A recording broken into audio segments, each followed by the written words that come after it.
Hello tout le monde, je suis Kevin Razi et vous êtes dans CKR, le podcast préféré de vos podcasteurs préférés. Toujours un plaisir, merci. Un honneur, un privilège de pouvoir papoter avec vous, regarder et analyser comment les médias couvrent l'actualité, en rire et parfois s'énerver, mais dans le cadre des conventions de Genève. Le scan du jour, le focus sera fait sur la couverture médiatique ou pas de la potentielle mort de Netanyahou. Est-ce que c'est vrai? Est-ce que c'est faux? On va surtout raconter ce que nous disent les médias, ce que nous en disent les médias. Et en fait, ils nous en disent pas grand-chose, mais ça traduit déjà de quelque chose quand même, vous allez voir. On est content parce que ça y est, on enchaîne notre 204e épisode.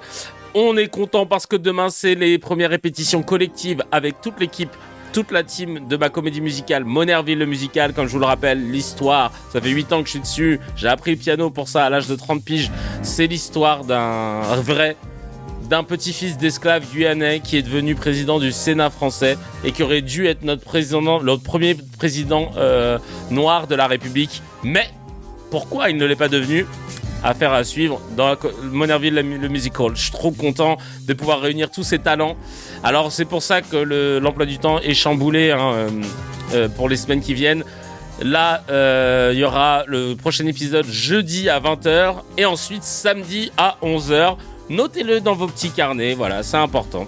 Joyeux Saint-Patrick, c'est de la Saint-Patrick's Day à Skip. Et ben vas-y, c'est parti. Joyeux Saint-Patrick, évidemment. On enchaîne avec les réacts. Tiens, on va regarder un peu ce qui a été dit dans les commentaires sur le dernier épisode qui est sorti hier tard dans la nuit.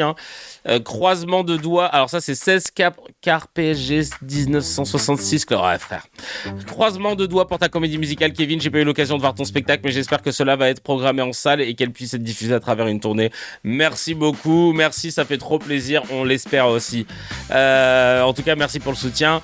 Danny Wood qui nous dit patate dans le couscous. Ouais, moi ça me semble logique d'en mettre quoi.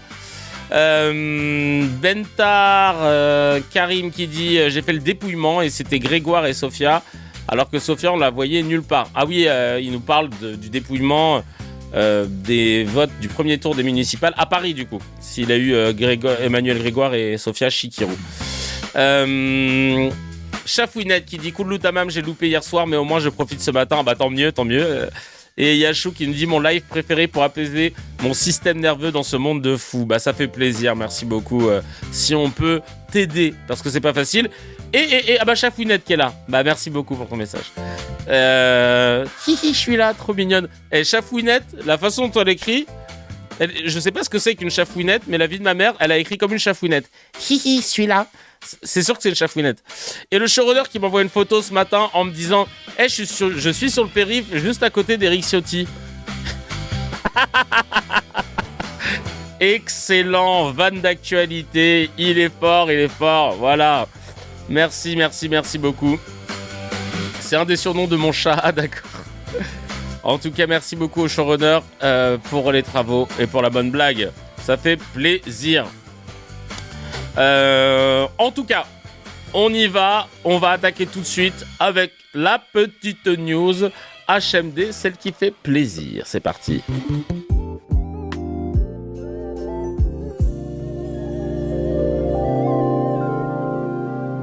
La petite news, Hamdoulillah, celle qui fait du bien. Quand on la lit, on se dit ah, merci, Dieu soit loué. C'est pas un nom de gâteau sec qu'on sert aux retraités? Ah, bonne question, BDK. Je ne sais pas, mais peut-être. Je dois avoir une tête à dépouiller à chaque élection au moment de mettre un bulletin dans l'urne. Vous ne pouvez pas voter que si vous faites vous ne pouvez voter que si vous faites le dépouillement. La même à chaque fois. Et à chaque fois, ils pensent être les premiers. Ah, j'ai pas compris. Que vous ne pouvez pas voter si. Vous ne pouvez voter que si vous ne faites pas le dépouillement, tu voulais écrire peut-être. Non. Bref. Les Pays-Bas et l'Islande ont officiellement déposé des déclarations d'intervention dans l'affaire opposant l'Afrique du Sud à Israël devant la Cour internationale de justice, rejoignant ainsi un groupe croissant de pays accusant Israël de commettre un génocide dans la bande de Gaza. A annoncé mercredi la Cour. Nous qui voulions en savoir un peu plus de ce qu'il en était de la Cuenta. Les deux pays ont déposé des déclarations en vertu de l'article 63 du statut de la CIJ qui permet aux États partis à la Convention sur le génocide de 1948 de donner leurs interprétations du traité dans le cadre des procédures en cours. Les Pays-Bas ont cité le déplacement forcé, le blocage de l'aide humanitaire et la famine comme des actes potentiellement génocidaires, soulignant que les attaques visant les enfants devaient être examinées de près afin de déterminer s'il y avait intention. Aïe, aïe, aïe, aïe, aïe. Ça monte tranquillement, ça y va, ça avance. Et ça fait plaisir d'entendre ça et j'espère que d'autres pays vont rejoindre tout ça, vont rejoindre cette coalition plus que jamais pour faire pencher la balance de la cuenta. Elle va arriver les amis, moi j'y crois et personne ne pourra éroder mon intuition et j'espère sincèrement que de belles choses vont arriver pour la suite. Elle a quitté le groupe. J'ai du mal à y croire, je sais, mais faites-moi confiance. Faites-moi confiance. J'ai l'intime conviction qu'il y aura un avant-après. On enchaîne tout de suite avec le Mezzé.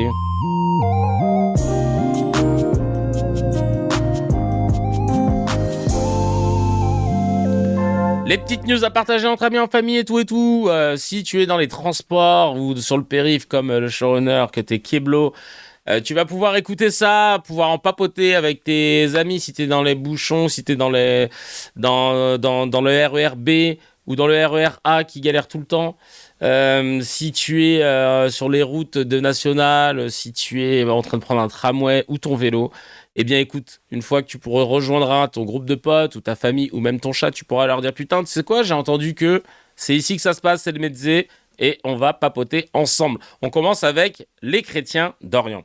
Laurent Ozon dénonce l'hypocrisie de la droite française face au massacre de chrétiens d'Orient, notamment en ce moment au Liban, où un prêtre et des villageois chrétiens ont été massacrés lors d'attaques perpétrées par le régime terroriste israélien. Oh là là, toutes les phrases qui font que France Info va s'excuser pour mes propos alors que je suis pas sur France Info. Et il a raison, c'est un take qu'on avait souvent ici.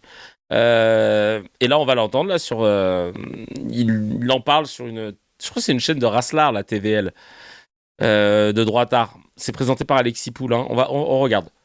Ces gens-là, donc, qui, depuis des années, nous parlent des chrétiens d'Orient, nous disent qu'il faut défendre les chrétiens d'Orient, qui se sentent menacés. Il n'y a que des Jean-Michel Apathy, là, derrière, putain. Qui nous et un jeune. Des chiffres, pour nous expliquer qu'il y en a de moins en moins, etc. Le jour où le Liban et les villages chrétiens entiers sont rasés, le jour où vous avez Clovis qui se fait dézinguer, le prêtre Clovis qui se fait dézinguer par Tsahal, le jour où ce pays est littéralement bombardé, rasé, dont les quartiers sont rasés, vous avez vous avez plus de 400 morts au début de ce week-end, au simple début de ce week-end, donc 83 enfants qui sont morts au Liban, sous les coups et sous les bombardements de l'armée israélienne. Vous n'avez pas entendu un seul de ces responsables politiques à droite, de Ciotti à... Pardon, Ciotti, on dit. De Ciotti ça fait... ça se voit que t'es sur une télé droitard, là, les jeux de mots, ça passe crème.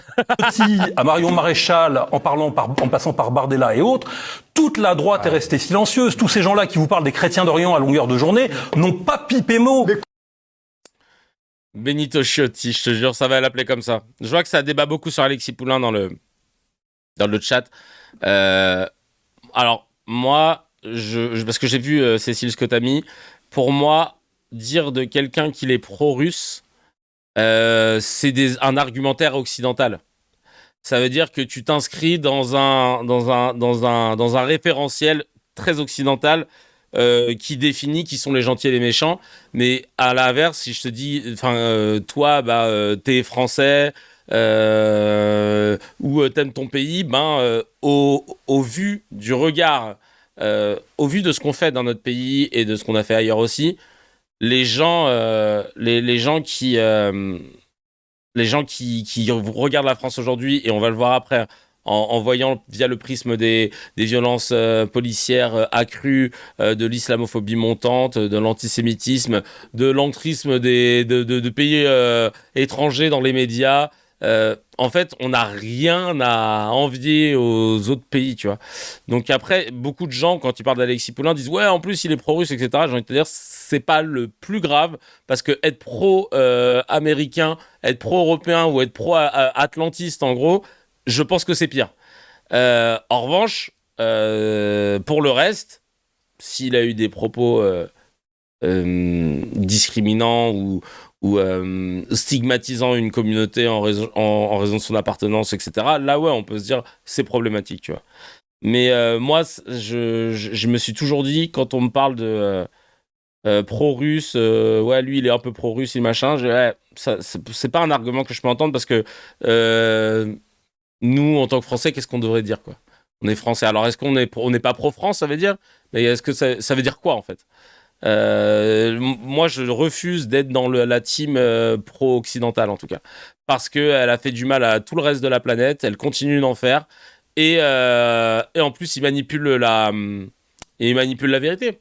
Et on le voit bien avec Trump, on va en parler tout à l'heure par rapport à Netanyahou, qui en est la parfaite illustration. Voilà. Ouais. Ensuite, voilà, c'est pour ça que pro-russe, moi, je refuse qu'on discrédite quelqu'un en disant oui, il est pro-russe. Pour moi, c'est pas un discrédit. Tu discrédites pour des trucs qui sont pénalement répréhensibles déjà, mais de dire que quelqu'un est pro-russe, franchement, il y a rien de glorieux d'être pro-ukrainien dans une alliance avec pro-Israël et les États-Unis et machin. Enfin, franchement. Parce que je vous rappelle que l'Ukraine, c'est en grande partie à cause d'eux qu'on se retrouve avec des prix du gaz qui ont augmenté parce qu'ils ont défoncé un gazoduc et personne ne leur en tient rigueur. C'est quand même ouf. Hein. On a tous dit oui, non, c'est les Russes. Gratuitement, alors que pas du tout. Nord Stream, voilà. Je cherchais le NordVPN. Dans ma tête, c'est un nom de NordVPN, de VPN. Donc voilà, en fait, il y a du bon et du moins bon dans tous les peuples. Ouais, c'est clair. Alors, on enchaîne avec les messages Vice qui dit au Moyen-Orient, les chrétiens, musulmans, païens et même juifs, arabes ont toujours vécu ensemble des siècles de paix, notamment en Palestine. C'est avec la domination occidento-sioniste coloniale que le sang des innocents coule à flot. On va... Oui, on peut être contre la guerre et pas pro Zelensky. Ouais, ça, c'est évidemment. Qu'est-ce que tu me dis, Jules? Critiquer, ça n'a rien à voir avec aimer ou pas la France. Les droitards ont un take si tu dis que tu aimes la France, que tu es facho, et à l'inverse, ils font pareil si tu critiques, tu es considéré comme un traître. Ouais, c'est sûr. Ouais, c'est sûr. Et oui, en ce moment, la Russie est colonialiste. Oui, c'est sûr, l'Ukraine bombardait son propre peuple de 2008 à 2022 et l'Occident a laissé faire.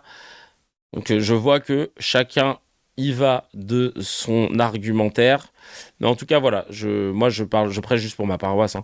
On est du côté des peuples opprimés qui subissent les guerres impérialistes et capitalistes. Exactement. C'est une très bonne conclusion de la part de Cécile. Nili Kufernaouri a félicité la décision du procureur militaire israélien annulant l'acte d'accusation contre les 5 réservistes qui ont violé un Palestinien à la prison de... alors, j'ai pas le nom exact, je sais pas s'il manque une lettre ou c'est comme ça.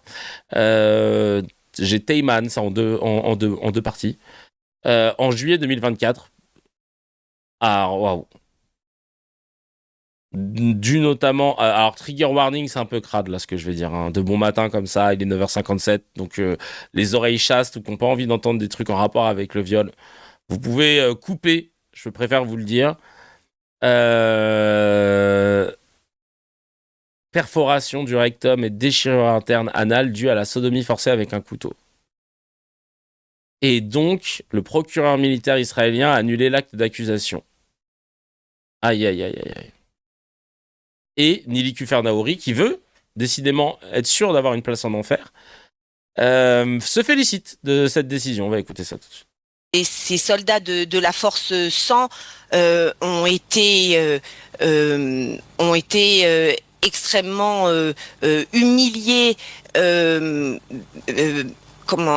bafoués dans leur honneur, délégitimés, alors qu'ils avaient une responsabilité et une mission. Alors, c'était pas une faute de frappe, c'est bien SDE Teyman, mais je sais pas comment ça se prononce, c'est pour ça que j'ai pas voulu me lancer là-dedans. SDE Teyman. Okay. Qui a été extrêmement difficile à mener, et donc effectivement, en plus injustement, au niveau personnel, ces soldats ont vécu des moments terribles. Je vous rappelle que ça fait cette histoire date de juillet 2024, donc ça fait plus d'1 an et demi que ces soldats vivent. Oh, les pauvres, ils vivent avec le fait d'avoir violé quelqu'un avec un couteau. Oh là là, les pauvres. Putain, c'est dur ce qu'ils ont quand même à endurer. Cette injustice. Donc bien entendu que c'est une justice pour nos soldats. Plus que ça, c'est également une justice pour l'État d'Israël parce que, comme je vous l'ai dit, cette affaire a été menée en impliquant une campagne en salissant l'État d'Israël et l'armée de Tsahal, dont on se revendique d'être l'armée la plus morale du monde, et elle l'est. Qui se revendique être l'armée la plus morale du monde, et elle l'est. Basé sur quels critères, Chacal ? Je comprends pas les gens qui invoquent à chaque fois cet argument en parlant de Tsahal et en disant Tsahal, l'armée israélienne, et en disant Tsahal, c'est l'armée la plus morale du monde. Mais sur quels critères ? Sur quel salon, sur quelle compétition? On n'était pas au courant. C'est qui les juges? Comment on peut y participer? Je pense que l'armée mauricienne, elle peut gagner parce qu'il y a pas d'armée. Donc vraiment n'importe quoi. Et puis surtout légitimer ça en victimisant les violeurs, quoi. Mais alors il ne faut pas qu'elle remette un pied sur le territoire français. Elle ne fait que remplir son dossier, sachant que je rappelle qu'elle a un mandat d'amener. Et que si elle met le pied, elle foule le territoire français. C'est directement police, interrogatoire, jugement. Et là, elle continue, en fait. Elle rajoute de l'indécence à l'indécence de sa personne et de ses takes, ses angles à chaque fois de prise de parole. J'en peux plus, quoi. J'en peux plus. Tu y crois qu'elle sera arrêtée ? Ouais. Je pense qu'il va en faire un exemple pour dire aux pro-palestiniens vous voyez, on n'est pas gangréné, comme vous le dites, sioniste, machin, regardez, on a arrêté Nili. Parce qu'en fait, je pense que Nili, elle n'est pas soutenue de ouf en interne non plus. C'est comme Rachel, demain, Rachel Kahn, elle tombe. Il n'y a personne qui va la ramasser, hein. Tu connais, hein. Tu feras tous les efforts que tu veux. Tu as même changé tes vœux pour donner l'impression que... t'étais encore plus des nôtres, mais tu ne le sauras jamais. Tu restes qu'un ami de la famille. Et quand on ferme la porte, on reste entre familles. ML qui dit ces gens-là sont horribles, autant moralement que physiquement, comme quoi Dieu fait bien les choses. MacSL01 qui dit quelle belle démocratie Israël, quelle belle valeur occidentale dont ils font preuve, bravo. Et Catherine nous dit des psychopathes. Rachel, elle a besoin de personne pour tomber, elle le fait toute seule. Ouais, mais elle est beaucoup trop de filets de sécurité dans ces chutes-là, hein. Il serait peut-être temps un jour qu'elle béton et qu'elle se ramasse pas, hein, et qu'elle se relève pas, parce que médiatiquement parlant, c'est un truc de ouf, quoi. On lui donne trop de force. Sinon, toi, tu dis Israël ou Israël? Ouais, déjà, sa vieille vidéo, là. Et j'avais envie de dire, putain, va dire ça à Aurore Berger, parce qu'elle, elle est pas du tout dans ton délire, et pourtant, j'imagine que tu te permettrais pas de lui faire la remarque. Bref. Dès qu'on est parti, les talibans ont repris le pouvoir. Le peuple afghan voulait les talibans. Là, t'as un gars, il a dit... Attends. Oui.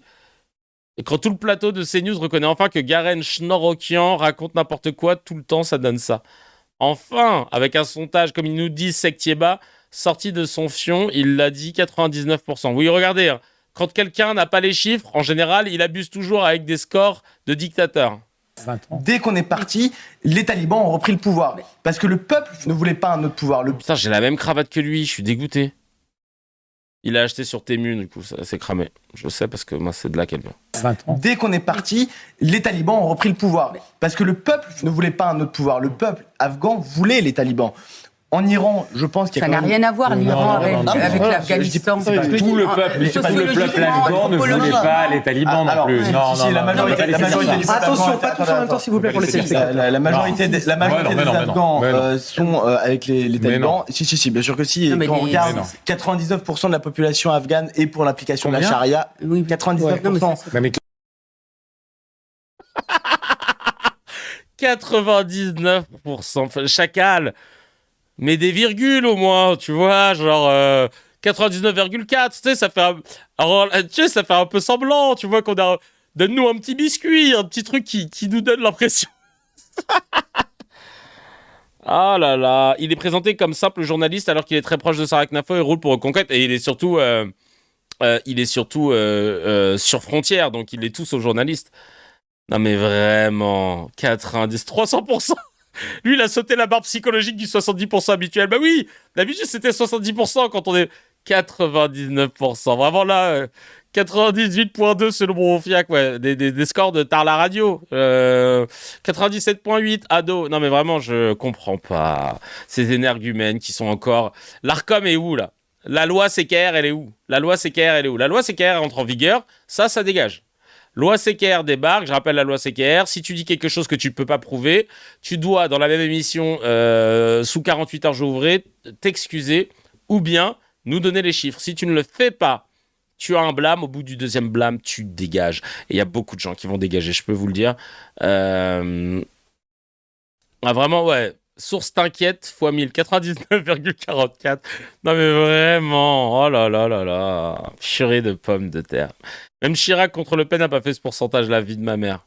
Mais frère, même dans les plus grandes dictatures, même dans les plus grandes magouilles électorales, même Paul Biya, il ferait pas ça, mon frère. Même Paul Biya, il met une virgule, mon frère. Même Paul Biya. Attends, je vais regarder. Paul Biya, élection. Hop. Élection 2025. Mais frère, tes mains. Même lui.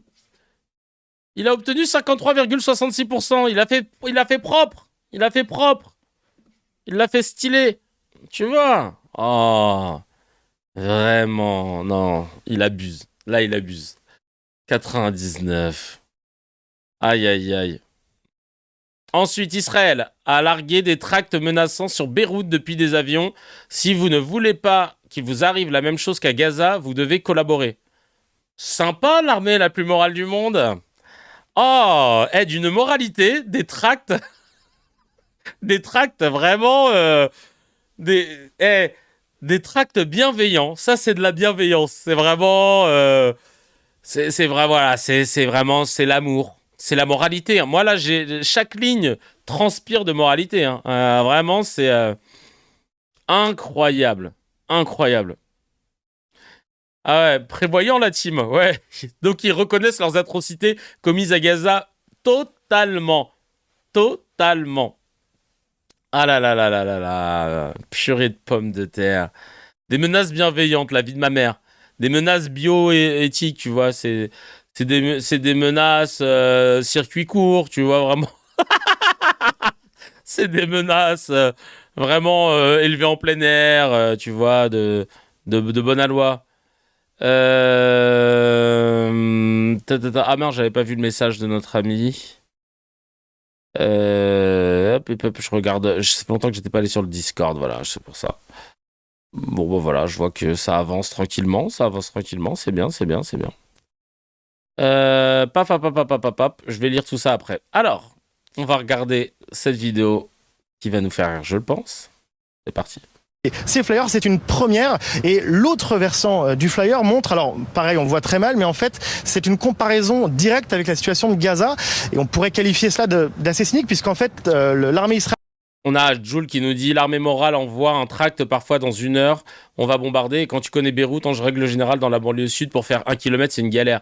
Alors que tout le monde veut partir en même temps. Autant te dire que tu as une chance de survie de 1%. Non mais, c'est scandaleux. » Israélienne dit tout simplement que si les Libanais ne veulent pas qu'il leur arrive la même chose qu'à Gaza, eh bien ils doivent collaborer, et au dos, il y a les QR codes qui les invitent à donner des renseignements sur le Hezbollah à l'armée d'Israël. Bah alors, je croyais que les services secrets, machin, cible tactique, là carrément ça demande à 2 doigts de faire des stories pour demander qui a des infos, venez voir en DM. Non mais c'est quoi des QR codes? Parce que tu crois qu'en envoyant ton tract, genre les gars, ils sont en train de fuir la guerre et qu'en même temps, ils vont dire « Oh putain, vite le QR code là que je puisse flasher, j'ai peut-être des infos. » Super. Merci à Jérémy Normand, en direct de Beyrouth au Liban. Effectivement, Thierry Arnaud, cette comparaison avec Gaza fait quand même un peu froid dans le dos. Oui, elle a déjà été faite notamment par le ministre des Finances, qui est un ministre d'extrême droite, Bezalel Smotrich, qui a expliqué qu'il fallait transformer une partie du Liban, la banlieue sud de Beyrouth en particulier, en l'équivalent de Khan Younes. Vous savez, cette ville du sud de la bande de Gaza qui est aujourd'hui malheureusement qui n'existe plus, aujourd'hui plus qu'un tas de ruines. Donc cette comparaison, c'est évidemment une menace apocalyptique pour ceux envers qui elle est dirigée. Et vraiment, mais toute la force et toutes mes pensées au peuple libanais. Mais comment on peut laisser faire ça, quoi? Et ça se dit être l'armée la plus morale du monde, encore une fois. Les plus gros terroristes assassins, nous dit Catherine. Vraiment, sur le Telegram. Bref. Quotidien. C'était avant le premier tour des municipales, sur les côtes de Chikirou et de LFI. Quotidien est devenu d'une médiocrité, t'as peur. Avant, je kiffais, notamment époque Petit Journal, c'était une de mes références, Yann Barthès, leur grille de lecture, etc. C'est devenu des suceurs de droitards, de centre-droitards. Eux, c'est Glucksmann, c'est Macron. Il faut pas. Nous, on n'aime pas les extrêmes. Nous, voilà, faut pas. Un peu de gauche, mais voilà, un peu de droite. Voilà. Franchement, ils me dégoûtent. Et regardez ce qu'ils ont voulu faire pour faire tomber Sofia Chikirou. Dites-moi à quel moment il y a des choses problématiques dans ce qu'on va regarder ensemble. Ça dure 2 minutes. Vraiment, ils ont fait. Julien Belvert, qui était censé être basé, ensuite c'était le seul moment que j'aimais, parce que quand ils nous ont imposé Eric et Quentin, qui n'étaient pas gaulerie, frère, c'était un supplice. Après, ils faisaient de l'infotainment claqué et tout. Julien Belvert, comme il était sur la partie média, moi, c'était la seule partie que je kiffais. Même lui, il a sombré, Chacal. Même lui. Même Apathy a changé. Apathy, c'est toujours 2 takes incroyables sur 8 takes de merde. Hein, donc, un peu le même ratio que Patrick Cohen. Sofia Chikirou, c'est la candidate désignée par le parti pour concourir dans la capitale. Mais à 5 jours du premier tour, elle enchaîne les bourdes et les provocations. Résultat, les bourdes et les provocations. Donc on se dit, ah ouais, là, quotidien, ils sont basés comme au baseball, ils vont nous balancer du vrai, tu vois. Allez, c'est parti. Elle est classée 5e dans les intentions de vote hier pour mobiliser. Et elle est arrivée 3e. Voilà, je tiens à le rappeler. C'est marrant, hein, comment en fait la propagande n'a pas trop marché. Son électorat, elle était en meeting à Paris. Écoutez bien ses premiers mots. Écoutez bien ses premiers mots. 90% des attaques qui me ciblent ne m'atteignent plus. Ce n'est pas de la résignation, c'est de la résistance. Et il y aura les neuneux qui répéteront. Et les filles, c'est l'extrême gauche. L'extrême gauche, c'est pire que l'extrême droite, ah bon ? Alors pourquoi dit-elle ça? Vous allez vite comprendre. Hier soir, Jean-Luc Mélenchon est venu lui prêter main forte. Lui aussi avait une mise au point à faire. Écoutez bien ces premiers mots, frère. On a bien écouté pour l'instant. Oui, et nous ne sommes pas antisémites. On finit par trouver saoulant les gens que cette idée obsède à notre sujet. Et c'est vrai que ça méritait cette clarification, car Chikirou nous a une nouvelle fois mis le doute. C'est censé être une bourde. C'est-à-dire que la vidéo dure 2 minutes 50. En 2 minutes 47, on est déjà à quasiment 1 minute. On n'a toujours pas la bourde, là, les frères. Faut se mobiliser un peu, là. Je ne comprends pas. Emmanuel Grégoire, il est tenu prisonnier par Ariel Veil. Mais qui se débarrasse d'Ariel Veil? Il faut qu'il s'en débarrasse. Ariel Veil, maire de Paris-Centre, qui a réagi. Allez, je suis démasqué. Et oui, c'est moi qui tire les ficelles de la campagne d'Emmanuel Grégoire depuis le début, avec tous mes amis de la finance internationale. Référence au classique préjugé sur les juifs. Non mais frérot, enfin, genre ça va? Tu as mangé récemment? Tu es en jeûne intermittent? Qu'est-ce qui se passe? C'est quoi le rapport? Elle a dit qu'il fallait que Emmanuel Grégoire se débarrasse de... comment elle s'appelle, la personne? Ariel Veil. Et toi, tu as décidé, sur la base du tweet d'Ariel Veil, qui sous-entend que parce qu'il aurait des origines juive, eh bien, avec tous mes amis de la finance, c'est lui qui met le cliché antisémite sur la table. Toi, tu pars du principe que parce que Ariel Veil a dit ça en référence à ce que Chikirou a dit, donc ça veut dire que Chikirou a dit que elle était manipulée par les juifs. Non mais c'est ultra grave, et Chikirou, elle devrait porter plainte contre ta vieille gueule pour avoir dit ça. Mais c'est incroyable d'être dans une mauvaise foi comme ça. Ouais, c'est plus un raccourci, c'est un trou de verre. Non mais je te jure, il est où le journalisme là-dedans ? C'est quoi cette mauvaise foi, cette manipulation des informations ? Vous nous aviez déjà fait le coup à l'époque là avec le doigt d'honneur de Mélenchon qui n'a jamais existé, et croyez-moi que si France Inter l'avait vu, il se serait délecté de pouvoir balancer les images. Or, force est de constater qu'ils ne l'ont pas fait, qu'ils ont démenti, et que vous avez maintenu votre position. Vous avez un problème. Vous êtes en train de vraiment de régler vos comptes avec LFI, mais c'est scandaleux parce qu'en fait ça devient lunaire, c'est-à-dire qu'ils préfèrent être dans la mauvaise foi et dans la manipulation de l'information que d'être dans les faits. Parce qu'il y a des choses que tu peux reprocher en te basant que sur les faits. Mais alors là, excuse-moi, sur ta fameuse vidéo Chikirou enchaîne les bourdes, on en est à 1 minute 13 secondes et il n'y a toujours rien. À part cette manipulation, mais incroyable. Je suis choqué. Et lui, il est trop fier, là. Regarde-moi ça, là. Préjugés sur les juifs. Mais n'allez pas dire à Chikirou que vous y voyez là de l'antisémitisme. Elle vous répondrait que vous délirez. Évidemment, n'allez pas dire à Chikirou qu'il y a de l'antisémitisme alors qu'il n'y en a pas, parce que sinon, elle va vous dire que vous délirez. Mais et si tu délires, chacal ? Parce que là, tu prends la posture de toute façon, c'est moi qui ai raison. Mais dans les faits que tu nous as exposés, rien ne nous montre que c'est le cas. C'est même plutôt l'inverse. Donc, par conséquent, cette posture pédante de croire que tu es au-dessus de la mêlée et que de toute façon c'est moi qui ai raison, et si vous allez lui dire qu'elle a tort, vous allez voir qu'elle va dire que vous débloquez. Non mais c'est du délire.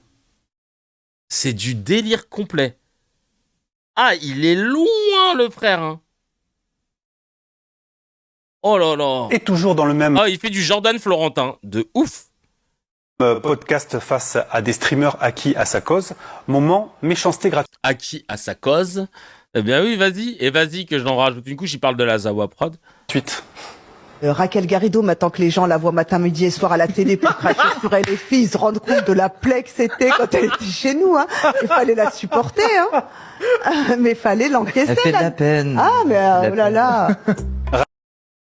Alors c'est une attaque, ouais, certes, c'est une attaque politique, bien comme il faut. Alors ? Et ?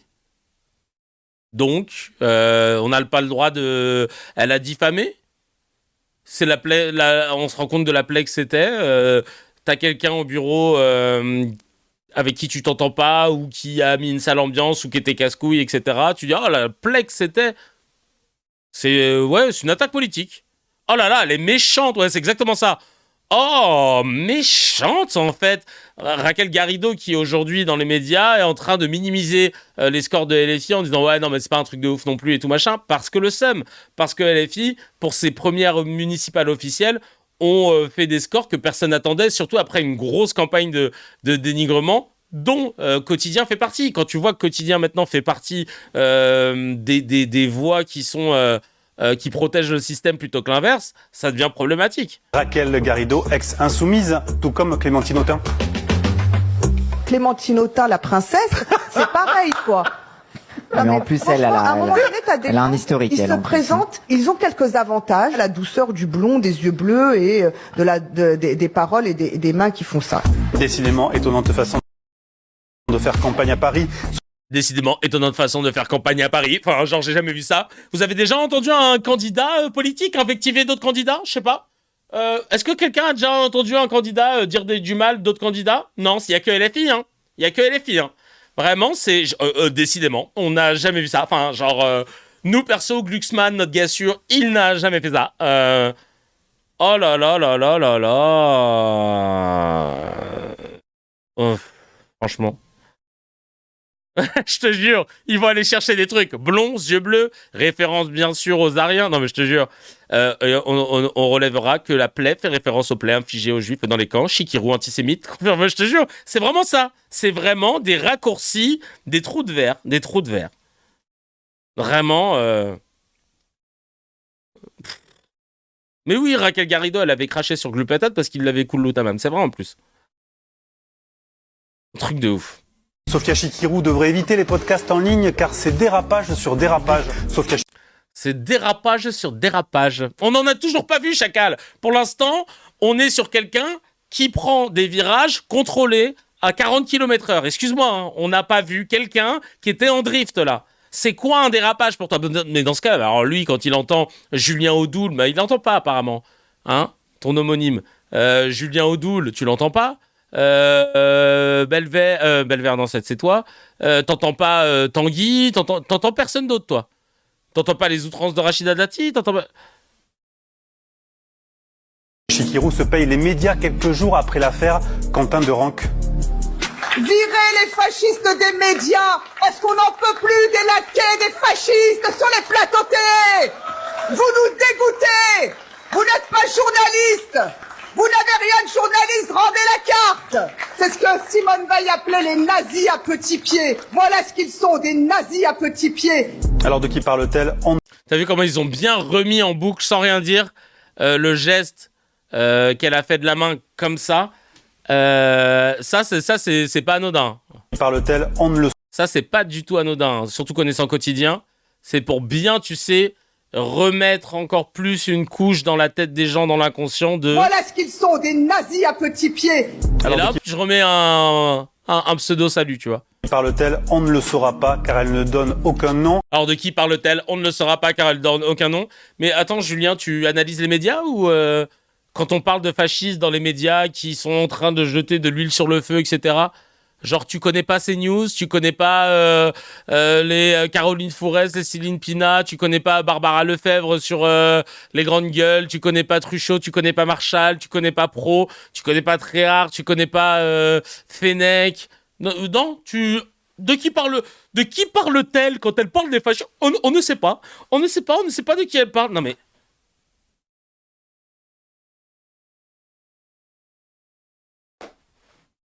Franchement,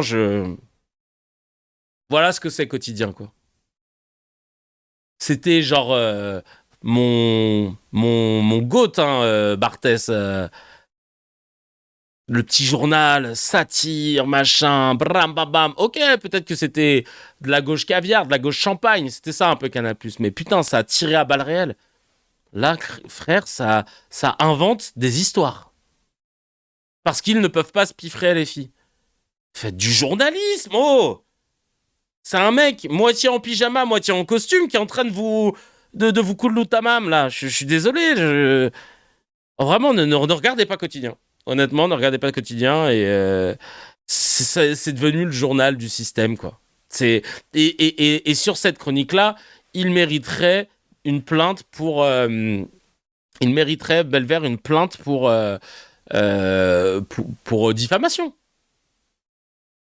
C'est tout ce qu'il dit est tronqué. Vraiment, tout ce qu'il dit est tronqué. Bref, CNews, qu'est-ce que ça raconte? Va être joué. Karen Schnorrocker. On ne change pas un régime. Encore lui, putain. Avec des bombes, on peut décapiter la tête, mais s'il n'y a pas de révolution qui part du peuple, on peut rien faire. Le problème du peuple iranien aujourd'hui, c'est qu'il n'est pas armé. Toutes les armes sont dans les mains du régime des mollahs et des gardiens de la révolution. Donc, si les États-Unis, Israël et peut-être la France, voyons voir si elle va se réveiller, veut un changement de régime en Iran, il faut armer la population. Deuxièmement, aujourd'hui, il y a une population expatriée iranienne assez nombreuse dans le reste du monde. Elle doit probablement retourner sur place, armée et financée, pour faire tomber le régime et instaurer je ne sais quel régime, ça on va voir, est-ce que c'est le Shah de l'Iran, est-ce que c'est une démocratie libérale, national, la résistance, mais sans le peuple iranien, il n'y a pas de révolution. Vous pouvez bombarder pendant 1000 ans le gouvernement et toutes les institutions. Je vous rappelle qu'en Afghanistan, on a passé plus de 10 ans de guerre sur place. Dès qu'on est parti, les talibans ont repris le pouvoir. Parce que le peuple ne voulait pas un autre pouvoir. Ah, c'était le début de la séquence. Pas tous en même temps, s'il vous plaît, pour laisser la majorité des Afghans sont avec les talibans. Si, bien sûr que si. Et quand on regarde 99% de la population afghane. Donc, il faut que vous me faites diverger, enfin. L'Iran n'a rien à voir avec l'Afghanistan. Vous me faites diverger, en fait. Les Perses n'ont rien à voir avec l'Iran n'a rien à voir avec l'Afghanistan. Vous me faites diverger, enfin. Donc, il faut que l'Occident et ceux qui veulent le changement de régime en Iran arment la population iranienne. Il faut que les expatriés iraniens retournent dans le pays soutenus par peut-être les forces américaines ou les forces israéliennes. Ah, le mec, lui, il veut une guerre civile et il veut que les gens de la diaspora iranienne y reviennent prendre les armes pour pouvoir combattre. Mais je rêve ou il est malade? Il vient de dire qu'il faut renvoyer les Iraniens en Iran avec des armées des Américains, backupés quand même, pour pas qu'il y ait trop de morts, pour qu'ils aillent se taper. Retirez-lui le droit de parole à la télévision française, je suis désolé. Lui, son droit de parole, c'est sur Internet, il n'y a pas de souci. Il fait des trucs avec ses potos, il fait des salons de discussion sur Discord, il n'y a pas de problème. Mais là, je suis désolé. Tu peux pas être payé pour venir raconter de la merde comme ça et de prétendre journaliste alors que tu sors que des infos sorties de ton fiac. Il donne des idées. On s'en fout de tes idées. T'es qui, toi? T'es diplomate? T'es censé être journaliste? Est-ce que tu as une carte de presse? Ça, c'est une chose. Et là, franchement, c'est un truc de fou. C'est un truc de fou. Merci Le Parisien pour cette image choisie pour illustrer un propos qui n'a rien à voir avec le sujet en omettant le principal. Ah oui. Regardez le visuel. On voit Le Parisien qui met Emmanuel Macron condamne une attaque inacceptable contre une position de l'ONU au Liban. Ok. Et on a Chana Messaoudi sur X qui nous dit c'est bien donc ça c'est les répliques off. Hein. C'est bien Israël qui a frappé une position de l'ONU. Pourtant Le Parisien omet de mentionner Israël dans son article et choisit d'illustrer le sujet avec une photo de militaires iraniens totalement sans rapport avec l'attaque. Honteux. Waouh. C'est une dinguerie. Hein. C'est une dinguerie. C'est une dinguerie. Vraiment, dans le plus grand des calmes. Manipulation, calme. Le Parisien appartient à Bernard Arnault, non? Si je dis pas de bêtises. Incroyable. Incroyable. Franchement, ce niveau de propagande, il est... Vous avez vu, ça, c'est de la sémiotique, là, quand on analyse les signes, les images qui racontent quelque chose. Choix de photos orientés et mensongers. Honte du journalisme. Kevin dans le Telegram qui dit mentez, mentez, mentez, il en restera toujours quelque chose. Je suis choqué.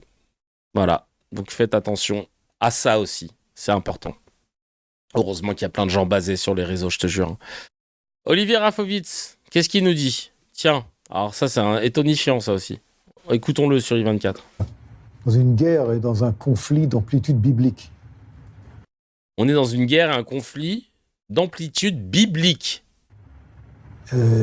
L'État d'Israël a été menacé pendant des années par une puissance qui veut le détruire. Encore aujourd'hui ou hier, le guide suprême et un des assistants ou dit qu'ils veulent détruire l'État d'Israël. Or, ce qui se passe, c'est qu'il y a en fait, par la force d'Israël, et par les alliances que nous avons avec les États-Unis, mais également avec des pays arabes, c'est pas un secret, on le voit maintenant sur place, et avec le fait que l'Iran attaque des pays arabes, il y a une conjonction. Le paradoxe, David, d'antisémitisme en Occident, et il y a un rapprochement avec Israël en Orient. C'est-à-dire qu'en fait, on se rend compte... Oh là, ta gueule. Bon, en tout cas, moi, c'est la première phrase qui me rappelle qu'on est face à des gens qui sont comme Daesh. C'est-à-dire que t'as beau sortir démocratie, armée la plus morale du monde et tout, ils sont animés par des textes saints. C'est quoi la différence avec des terroristes de Daesh ou d'Al-Qaïda? Dans une guerre et dans un conflit d'amplitude biblique. Franchement, c'est dingue de dire ça. Hein. C'est dingue. Et personne ne relève dans les médias français. Personne ne dit, tiens, quand même, le ton messianique de Netanyahou, il est problématique. Surtout qu'on est dans un pays, alors nous qui adorons prôner la laïcité, bien sûr, avec notre 2 poids 857 mesures. Mais les laïcards, ils en pensent quoi là-dessus? Bah, ils en pensent rien, on va pas relever. James qui dit ils sont en train de perdre la guerre, donc ils invoquent Dieu. Salah qui dit ce sont eux qui menacent la paix au Moyen-Orient. Eddie qui dit un Daesh soutenu par l'Occident. Totalement, on dit la même chose là-dessus. C'est un truc de ouf. C'est un truc de ouf. Eric Nolot, qui se pense encore probablement de gauche dans sa tête. Qu'est-ce qu'il nous dit, lui, sur le terme wokiste? Vous inventez un adversaire imaginaire. Ah non, moi je le rencontre tous les jours, à chaque fois que j'ouvre mon poste de télévision, mon poste de radio, que j'ouvre un journal, que vous voyez les wokistes partout. Un livre, bah, ils sont partout parce que il faut être wokiste maintenant pour acquérir un lieu de pouvoir. Donc, Ah bon? T'es sûr que... alors, si wokiste, ça veut dire droitard? Ah, y a pas de souci.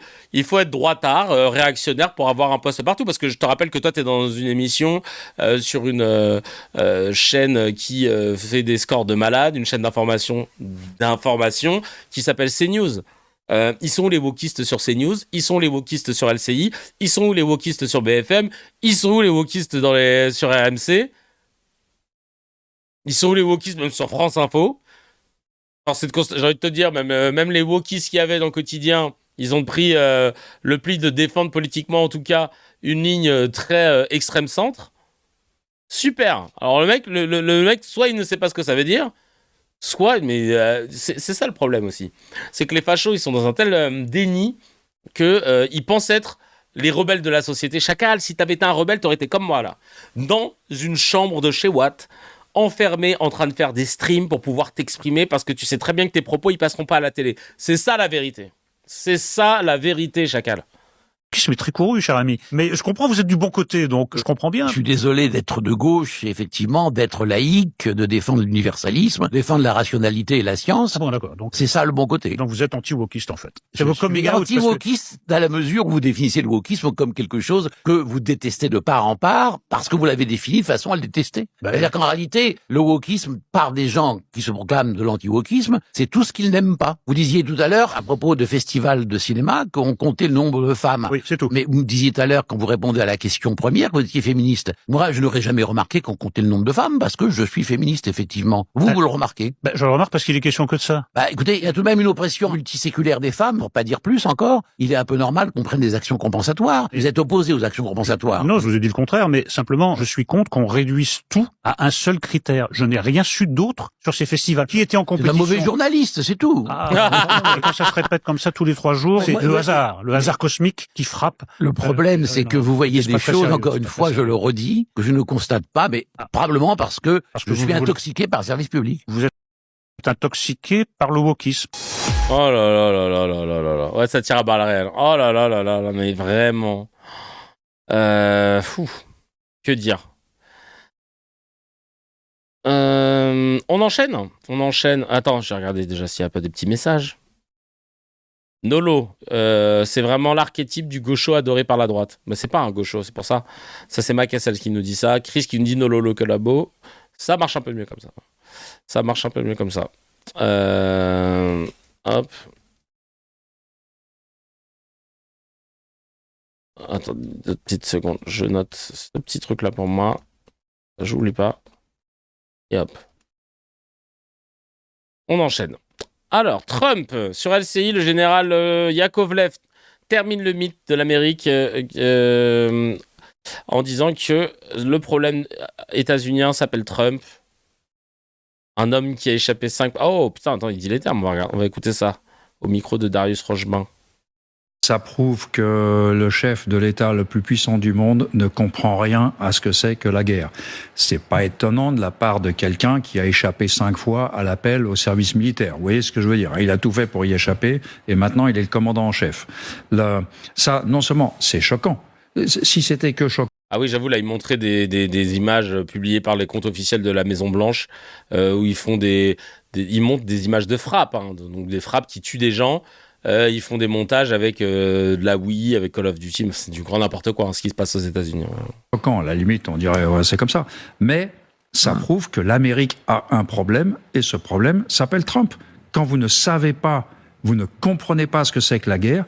Roosevelt comprenait ce que c'était que la guerre. Truman comprenait ce que c'était que la guerre. Truman est un très grand président au moment de la guerre de Corée, avec le débat nucléaire, avec MacArthur. Bush père. Oui, Bush père, voilà. Bush fils. Winston Churchill, etc. Et là, Bush, il a rien compris. Il est dans une vérité alternative. Il est sur une autre planète. Et pendant ce temps-là, les Iraniens lui font la guerre à leur façon, en souffrant beaucoup. Et Sun Tzu disait déjà au début, il faut connaître, comprendre ton ennemi. Les Iraniens ont compris à qui ils ont affaire. Et c'est pour ça que, pour l'instant, ils vont plutôt bien, malgré les bombes. Merci pour ce témoignage. Parce que c'est vraiment ça. C'est vraiment ça. C'est le film Idiocratie en vrai. Nous dit le showrunner. Macassel qui dit le problème de l'Amérique, c'est pas Trump, c'est l'évangélisme.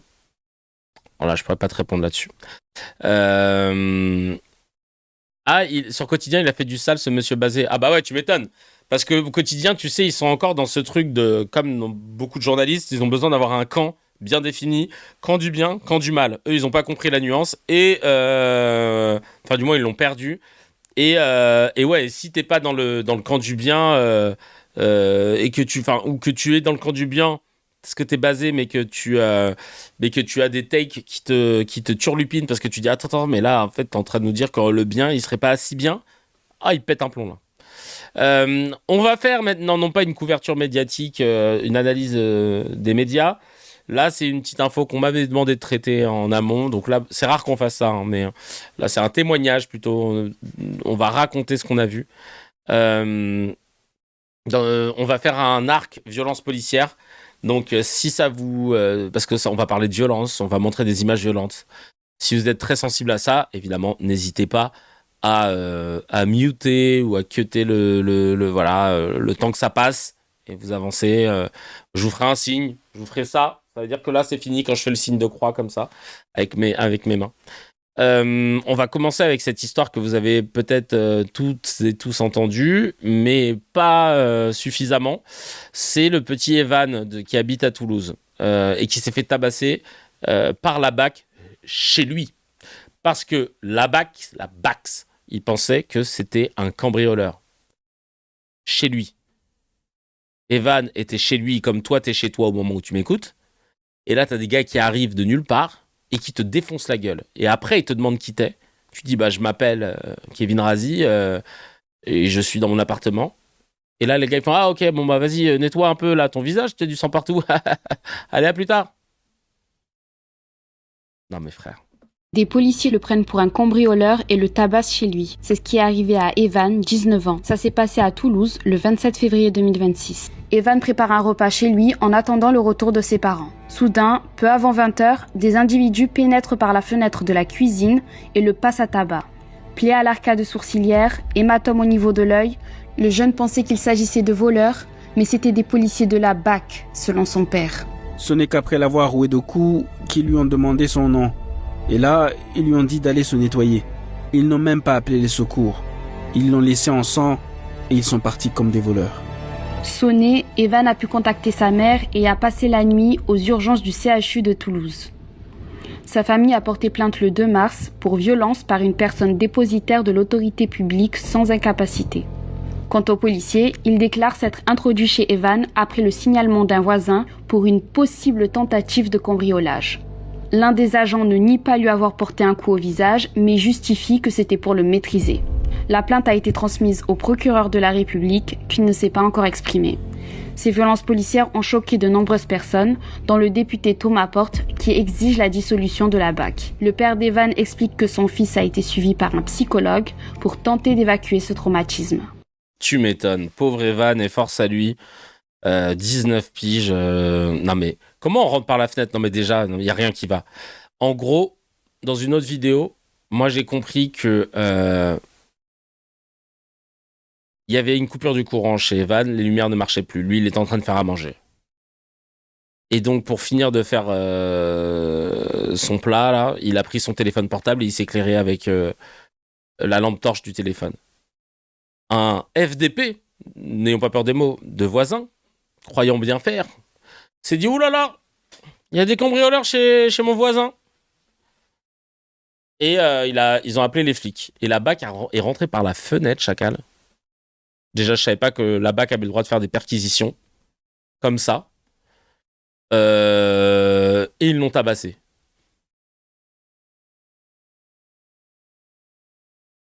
Vraiment, Evan Toulouse, procureur. Est-ce qu'il a dit quelque chose, là, le procureur? 6 jours, 5 jours, une semaine, non, je sais pas de... C'est un truc de fou. C'est un truc de malade. À quelle heure tu rentres comme ça? La prochaine fois, envoyer un tank aussi, la vie de ma mère. Envoyer un tank, les frères. La BRI, mais qui rentre comme ça là? T'es pas censé... La BAC, elle va chez les gens, elle a le droit de rentrer chez les gens. Même le GIGN, il passe par la porte. Même s'il la casse. Je te ouf. L'IGPN va nous blanchir tout ça, je te jure. Avec sursis. C'est dingue. Même si c'est un cambrioleur, pourquoi le tabasser de ouf? Non mais vraiment... Ils n'ont pas le droit, mais aujourd'hui, ils se donnent tous les droits car ils savent que pour la plupart, ils n'auront pas de problème. Non, mais c'est une dinguerie. C'est une dinguerie. Et ils ont reproché aux jeunes de se mettre en garde. Bah, c'est normal, il est chez lui, chacal. Il est chez lui, il voit des gens rentrer par la fenêtre. Wesh, qu'est-ce qui se passe, tu vois? Il aurait fallu quoi? Qu'ils disent non, non, non. Sortez de chez moi. Non, mais vraiment, Waouh. Et pour continuer dans le volet violence policière, on va regarder ce qui s'est passé à Noisiel cette nuit. On n'a pas encore beaucoup d'infos. La vidéo est éloquente. Elle a été prise par des témoins, encore une fois. Filmer les policiers tout le temps. Désolé aux policiers qui font bien leur job. Ils doivent être 8-9. Et je crois que je les connais tous, du coup. Mais pas le choix. Pas le choix parce que les conséquences, elles sont pas assez dramatiques. Elles sont pas assez contraignantes pour vous. Et résultat des courses, vous jouissez d'une impunité qui va augmenter et la méfiance et la défiance à votre égard. On peut pas vous faire confiance. Voilà. Clairement. Là, donc, on a une vidéo où on entend un flic dire « Vous voulez jouer? On va vous enculer !» Des policiers ont violenté des jeunes sans raison apparente à Noisiel. L'un des agents a laissé échapper une grenade lacrymogène qui a explosé en pleine tête de l'un des jeunes hommes qui maîtrisait au sol avant de lui asséner plusieurs coups de poing à la tête. On va regarder ça. Donc, encore une fois, trigger warning. Attention, si vous êtes sensible à ça, on regarde pas. J'ai pas encore fait le signe des mains pour dire que vous pouvez reprendre la vidéo. C'est parti. Allez! Allez! Vous voulez jouer? On va vous enculer. Allez voir. Je m'en fous, vous êtes tous liés, tous.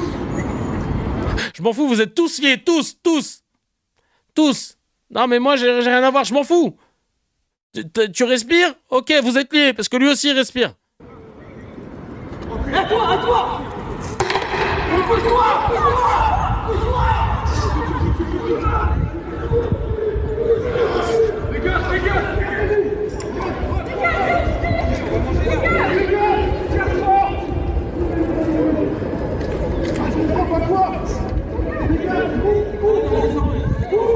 Et bah, il leur dit dégage, casse-toi.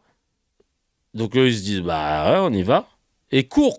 C'est au Texas ou... Non, mais je te jure, là, tu le doubles ça en anglais, je te dis ah oui, c'est au States, c'est normal. Non, mais frère, c'est chez nous. Coup de pied, gratuit. L'autre, tu fais pourquoi tu me touches. Et là, vas-y. Et là, il se barre. Parce que évidemment, tu l'as tapé gratuitement.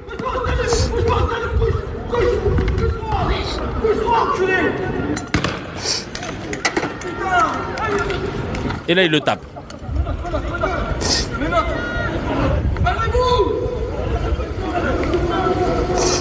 Je comprends même pas ce qu'il cherche à faire. Hein.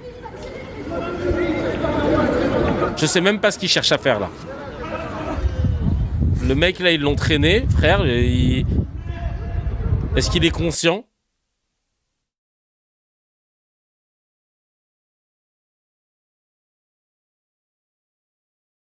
T'as même plus le droit de fuir de peur. Non mais c'est-à-dire qu'il te dit bouge, tu bouges. Il te dit cours. Il dit bah pourquoi? A priori, il n'y a pas la guerre. Donc, il fout un coup de pied dans la... Non, mais on va décortiquer le truc, quand même. Espèce de hmar, là. Regarde le délire. Le mec... dégage, bouge. Cours. Et comme les gars dégagent... Non, c'est pas assez pour eux. Cours, maintenant. Donc, il lui donne un coup de pied pour que le gars il court. Qui fait ça, en fait? Qui fait ça, déjà? Tu donnes un coup de pied à quelqu'un, t'as cru que c'était un cheval? T'as cru que c'était quoi, là? Oh, allez, Jolly Jumper, allez, on y va. Qui fait ça, déjà? C'est à Noisiel. C'est 77, Noisiel, c'est ça? Et là, l'autre, tu lui dis, oh, pourquoi tu me pousses comme ça, là? Qu'est-ce que j'ai fait? Et là, il le pousse encore. Et là, donc, finalement, le mec, il court. En vrai, le mec, il court, laisse-le courir. Et là, maintenant, tu veux le défoncer. Donc, le mec, au bout d'un moment, il s'arrête. Et là, la grenade lacrymo qui part. Non, mais frère. Faut vraiment instaurer un suivi psychologique avant le concours pour être policier, la vie de ma mère. Parce que là, même le cheval, tu lui mets pas un coup de pied, ils sont dingues. Non, mais je te jure. Ouais, c'est à côté de Torcy, c'est ça, exactement. Et là, droite dans la tête. Grenade à 2 cm alors que le gars est à terre. Non mais... à bout portant. Non mais c'est à vomir.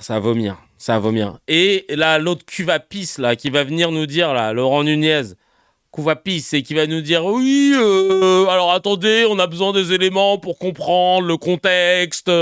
Voilà, on va analyser les vidéos pendant environ 1 heure. Pendant environ, 2 mois, non, 2 ans. Tiens, à Noisiel, qu'est-ce qui s'est passé là? Oh con! Le con aussi qui se fait taper. Ah, attends.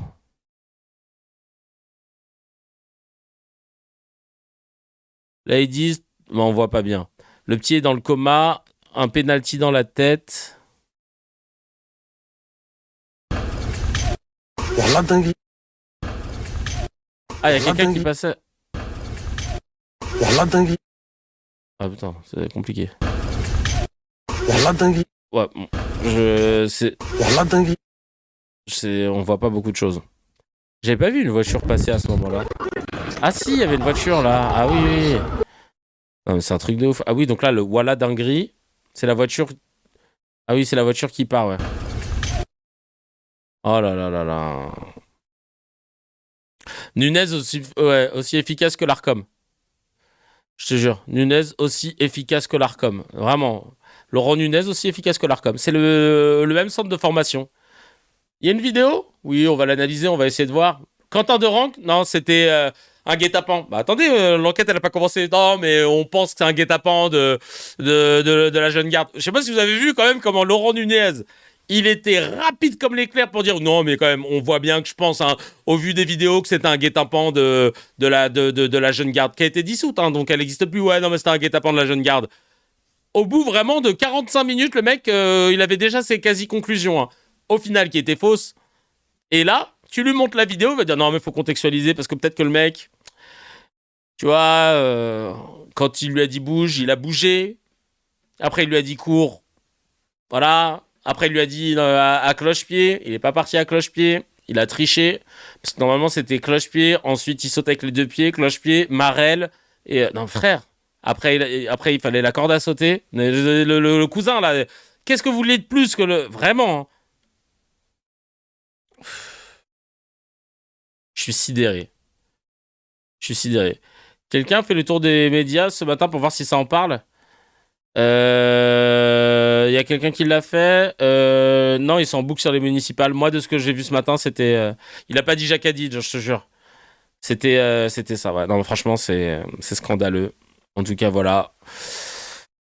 Affaire à suivre. Faut voir comment les médias vont couvrir cette affaire, mais c'est une dinguerie. Je pense que ça va être le réel. On va faire partager le plus possible. Il faut que les gens se rendent compte de la violence dans laquelle on vit. Et ça, c'est la France. Donc, c'est très facile à chaque fois de dire oui, il y a tel, il est pro-russe, t'es malote, suceur des États-Unis, machin. Frérot, nous, la France, on n'est plus du tout le pays des droits de l'homme et des lumières. Hein. Ou du moins, va falloir changer les ampoules. Allez, on passe tout de suite. On va passer... Ah, le POV du mec dans la voiture, mais on l'a regardé, mais il dure 2 secondes, le truc, hein, je crois. Ouais, il dure 2 secondes. Mais... Je sais même pas comment... En fait, non, ça a pas tiré, en fait. Je sais pas comment ça s'est passé, en fait. Je suis en train de regarder la vidéo en boucle, là. Parce que c'est pas... Je sais pas d'où c'est sorti, en fait. Je sais pas comment c'est sorti. Je comprends pas. Ah bon. Bon, ça, pour le coup, c'est une... Ouais, bref. Il devait l'avoir dans la main, oui, c'est peut-être ça. Ouais. Allez, on passe au scan. C'est parti.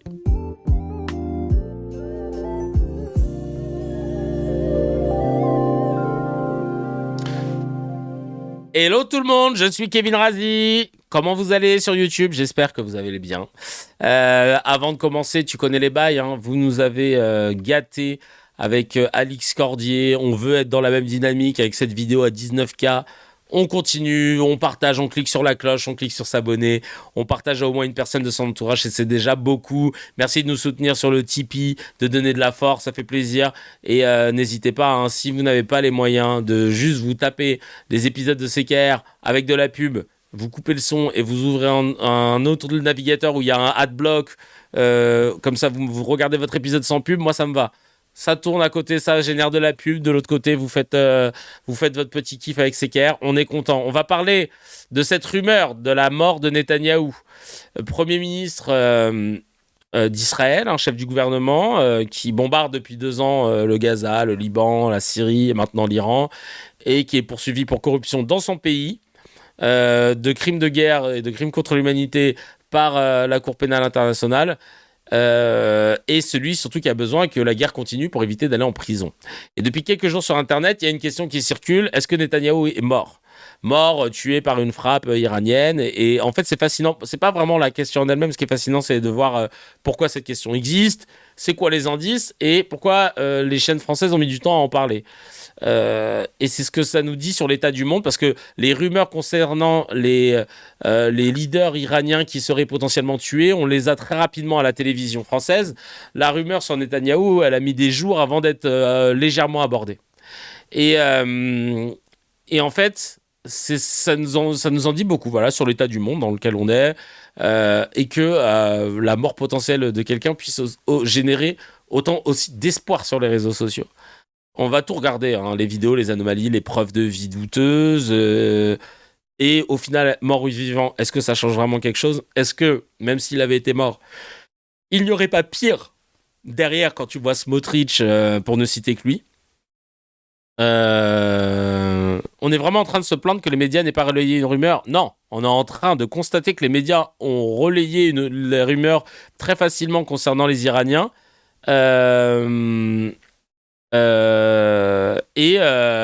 Et que cette rumeur-là n'a pas été, pour le coup, été justement traitée comme une rumeur. C'est plutôt ça, tu vois. C'est de voir que les médias vont faire leur boulot selon un axe. Et ça, c'est intéressant. On commence déjà avec la... Bon, alors, il y a la première question qui était venue, c'était est-ce que... Parce que le problème, c'est que maintenant, avec les IA très, très fake, très, très bien faites, c'est très compliqué ça commence à être de plus en plus compliqué. Ça a mis du temps avant que les IA se mettent dans la désinformation, mais alors là, ça y est, on y est. Hein. Ça y est, on y est. C'est très compliqué de démêler les cartes. Là, il y avait cette première vidéo que les gens avaient vue. C'était celle de Netanyahou d'il y a 5 jours qui a eu des accomplissements incroyables qui changent l'équilibre de force au Moyen-Orient. Et c'est sur cette vidéo qu'on a dit ah ouais tiens je crois qu'il y a un problème avec ses mains, et vous allez comprendre pourquoi. Parce que les gens se sont dit c'est chelou, il a une main à 6 doigts, on peut le voir là comme ça, tête à 3 doigts sur la main gauche. Enfin, sur la main qui est à notre gauche. T'as 3 doigts rabattus, un doigt qui a l'air de pas avoir d'ongles. hop, le pouce et l'index levé, tu dis, ah, c'est chelou quand même. Et là, il en fallait pas plus pour que les gens se disent, ouh là là, c'est bizarre. Sachant qu'en parallèle, et c'est bien que tu le soulignes, effectivement, Darius le dit, le problème, c'était pas autant les vidéos, c'était qu'au même moment, il ne venait plus au conseil de défense. Et ça, c'était une première. Ouais, plus l'histoire de ses dents en moins, comme vous pouvez le constater ici, qui se sont effacées là, alors que derrière, elle réapparaissait sur une autre frame, sur une autre image. Bon, évidemment, pour Meilleur Habib, membre actif de la Facosphère, il est en vie, mais même son message, même son message, parce que c'est vrai qu'il a mis du temps avant de sortir de terre. Meilleur Habib qui dit « Tu vas être déçu. Benjamin Netanyahou était en parfaite forme. Ses ennemis ne savent pas comment l'atteindre, alors ils lancent des fausses rumeurs. Ils prennent leur désir pour des réalités, mais à force de rumeurs ridicules, d'appels incessants, vous m'aviez inquiété. Je lui ai parlé longuement hier nuit. Hier nuit, tout va parfaitement bien. » Qui dit hier nuit. Ah, t'as relevé la Facosphère, merci beaucoup. Hier nuit. Vous avez fait quoi hier nuit? Tu sais plus écrire français ou quoi là, chacal? Tu te tiens bien, tu le tiens bien, MDR. Tu peux finir en pleurant en disant c'est mon peuple. T'inquiète, il y a la perruque qui est à côté, hein, je suis à 2 doigts. Donc, je lui ai parlé longuement hier nuit. Tout va parfaitement bien. Il planifie l'écrasement du régime islamiste. Il planifie l'écrasement du Hezbollah. Il planifie le sauvetage du Liban, que la France a abandonné aux islamistes. Il planifie la paix au Moyen-Orient, la continuité des accords d'Abraham. Tout se déroule selon le programme établi avec Donald Trump. Emmanuel Macron l'a appelé, il pourra vous le confirmer. Super. Merci beaucoup. Comme je le dis, un meilleur Habib, c'est loin d'être le meilleur des Habib. Et donc... Alors, meilleur Habib, il est où ton meilleur ami génocidaire? Oh là, oui, d'accord, t'as un gars qui l'avait écrit pour lui poser cette question. Merci beaucoup pour les... Tu le fais bien. Et les équipes, finalement, après la vindicte populaire, les équipes de Netanyahou nous ont sorti une vidéo de Netanyahou qui va se commander un café. Je sais pas si c'était une bonne idée, parce que ça a encore plus alimenté le truc. Les gens l'ont scruté, moi le premier. Et regardez cette vidéo, on va la regarder ensemble. מה שאלת אותי? ראש הממשלה אומרים ברשת שאתה בכלל מת? אני מת על קפה, אתה יודע מה? אני מת על העם שלי. איך הם מתנהגים, פנטסטי. אתה רוצה לספור את מספר אצבעות? אתה יכול להראות לנו? פה. ראית? Là, il dit, vous avez vu, mes mains, j'ai 5 doigts. La vidéo la plus IA que j'ai jamais vue. לחיים. ראש הממשלה מסר לאנשים שיוצאים ומתאווררים? לצאת להתאוורר, אבל ליד מרחב מוגן. והעמידה שלכם היא מדהימה. נותנת כוח. עושים דברים יותר ברגע זה, אבל עושים דברים מכים חזק מאוד גם ביום. Sur l'écran, il y a écrit ça, mais c'est un peu bizarre. הזה, גם בלבנון, ממשיכים. אתם אומרים לי להמשיך? אני אומר לכולכם. Et même pourquoi un café, il a jamais fait ça avant? Ouais. גם אתם תמשיכו. תמשיכו להישמע להוראות פיקוד העורף. En fait, il a jamais fait ça. En fait, il fait que des trucs qu'il a jamais fait. Genre, on l'a jamais vu aussi souriant, rayonnant. Il était quand même, il avait l'air plus vieux quand il était pendant ses conseils de sécurité. Et là, il s'est dit, tiens, je vais faire une vidéo. Alors, les gars, le café et béton. כל הזמן, נשמע להוראות פיקוד העורף, וגם לראשי הערים, להיות תמיד ליד מרחב מוגן. Alors, il y a eu plusieurs trucs, tu vas voir. Il est gaucher. Les mecs qui pensent. Il y a déjà là le mouvement de sa poche. Ça nous a buté, ça. J'ai essayé de le mettre en ralenti, tu vois. Et on va couper le son parce que c'est insupportable. Voilà. Ça, c'est bizarre. Ce mouvement de poche-là, il est très chelou. Parce que c'est la poche qui vient recouvrir la main. C'est pas la main qui rentre dans la poche, c'est la poche qui rentre dans la main. Et allez hop. Après tu dis c'est peut-être le textile, c'est de la matière Gore-Tex. Tu mets ta main, voilà. Je sais pas.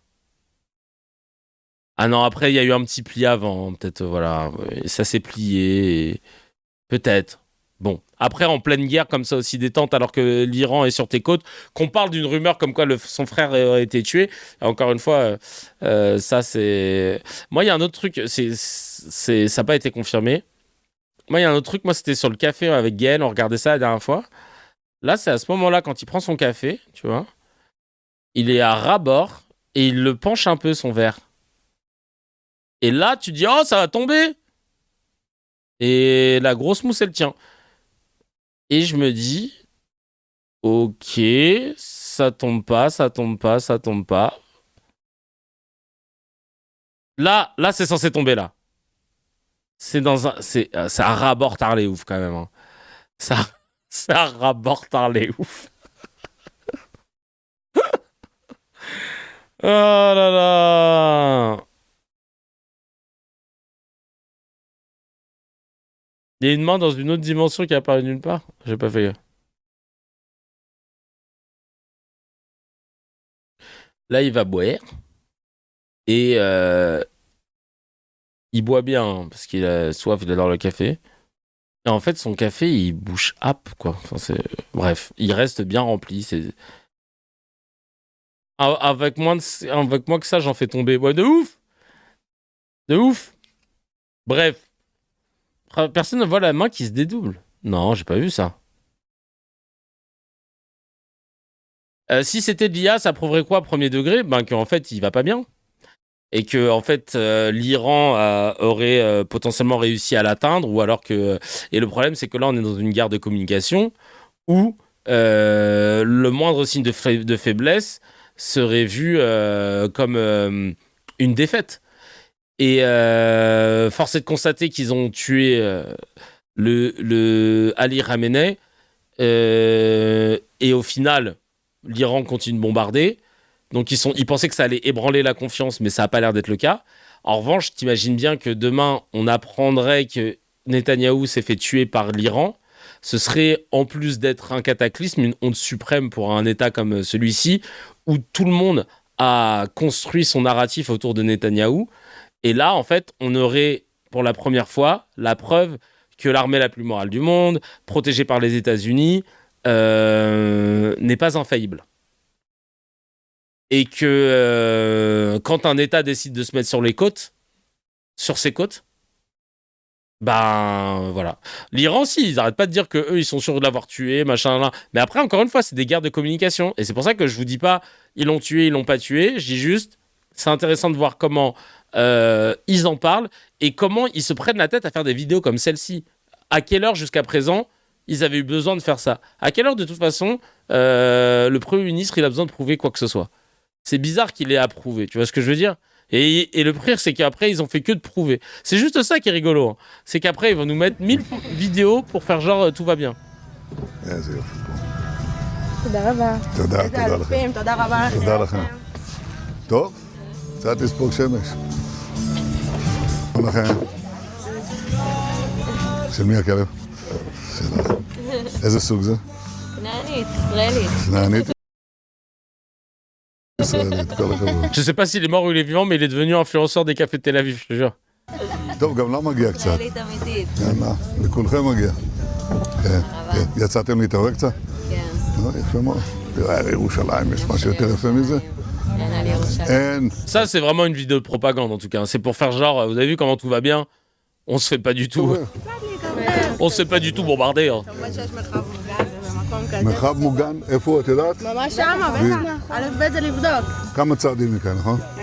Le mec, il est en pleine guerre, mais t'as ça. Jusqu'à ce que Trump dise à l'Iran, j'ai vu la vidéo, hein. En fait, elle est coriace, hein. On pensait pas. Hein. Ah, on pensait pas. Hein. Là, carrément, Trump est en train de demander à l'OTAN d'intervenir, à la France d'intervenir dans le détroit de Dormuz. Et tout le monde a dit non. Tout le monde a dit non. Donc c'est pour vous dire à quel point ça devient chaud. Ça devient chaud.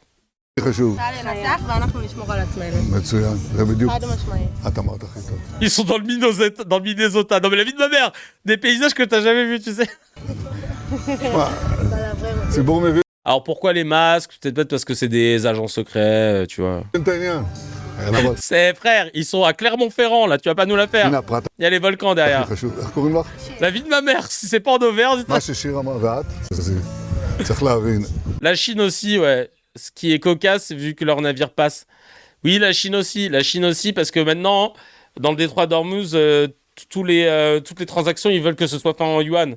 Alors la Chine, depuis ça, là, oh là là, elle est refaite. Vous avez vu Xi Jinping, il a dit, oui, faudra arrêter Netanyahou. Avant, ils s'en battaient les couilles. Et là, il s'est dit, non, les Arabes, j'aime bien, en fait. זה דורש אורך רוח, אבל זה גם אפשר לפעמים לצאת לרוח, להתאוורר, אבל תמיד... En tout cas, il nous en fait une boilème sans sale parce que... Regardez bien sa teuté lisse, là, propre. Vous montez sa vraie teuté quand il fait des... Attends. Ouh là là! En même temps, on le regardera pour demain, ça. C'est Apolline de Malherbe, elle a invité le maire de Saint-Denis et elle lui a dit oui, vous avez dit Saint-Denis c'est la ville des Noirs, alors que la vidéo il a pas du tout dit ça. Et au lieu de faire son travail, elle s'est dit je vais l'inviter, je vais le oulala, Boilem sans souci, Boilem sur mer. Ah des barres, putain, on va garder ça pour demain. Ah non, mais c'est Apolline de Malherbe, dès qu'il s'agit de se faire du gauchiste, tu connais, hein. Elle va pas s'en priver, hein. Elle va pas du tout s'en putain de priver, hein. À quoi bon? Mais je vous la garde pour jeudi, parce que sinon, là, on va sortir du thème, mais je la mets sur le Telegram dès maintenant. Hop. Alors, on continue avec... Oui, je voulais vous montrer Netanyahou quand il fait une allocution en temps normal. Alors... En temps normal, il est où dans les allocutions? Je sais pas où il est sa tête là. Donald Trump says he has left instruction if Iran's assassinating. Que Donald Trump dit que il a laissé des instructions si l'Iran l'assassinait. Je sais pas pourquoi Trump il dit ça. Ah oui, ça c'était en 2023. Je regarde cette vidéo. Il a l'air plus dans son jus, tu vois, que là, je sais pas. Ah, quoique, il a pris un coup de... Ah, les cheveux reculés un peu, ouais.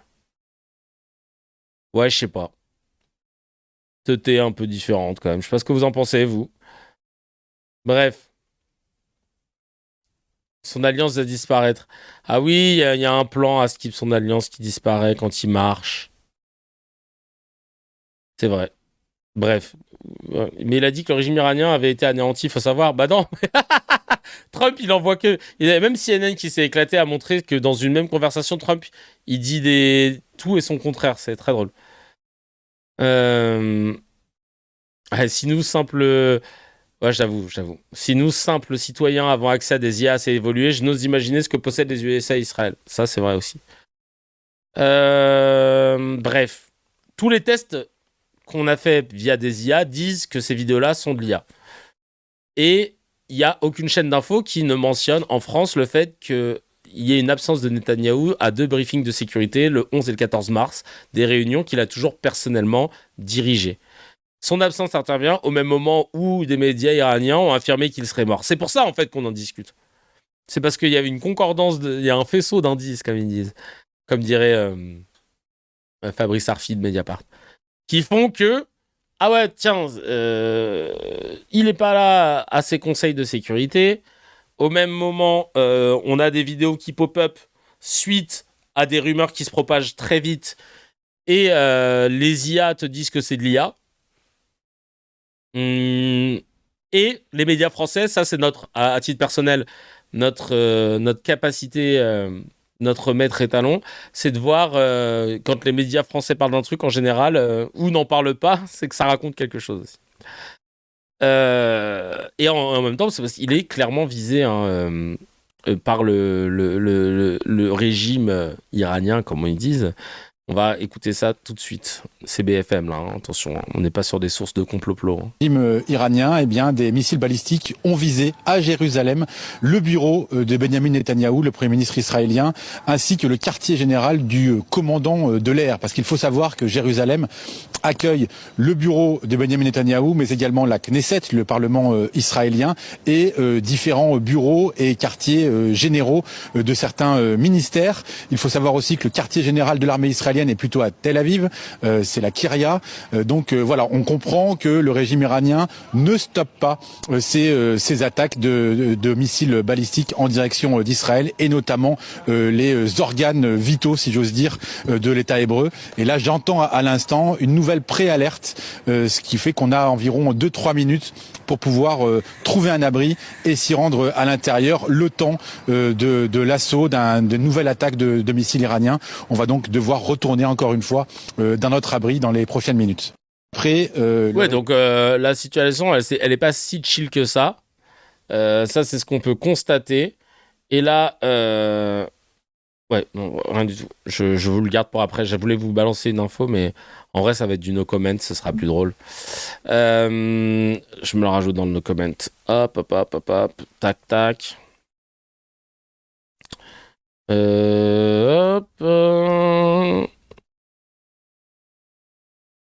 D'accord. Non. Voilà, c'est noté. Ensuite, on continue avec... la plainte pour génocide à Gaza.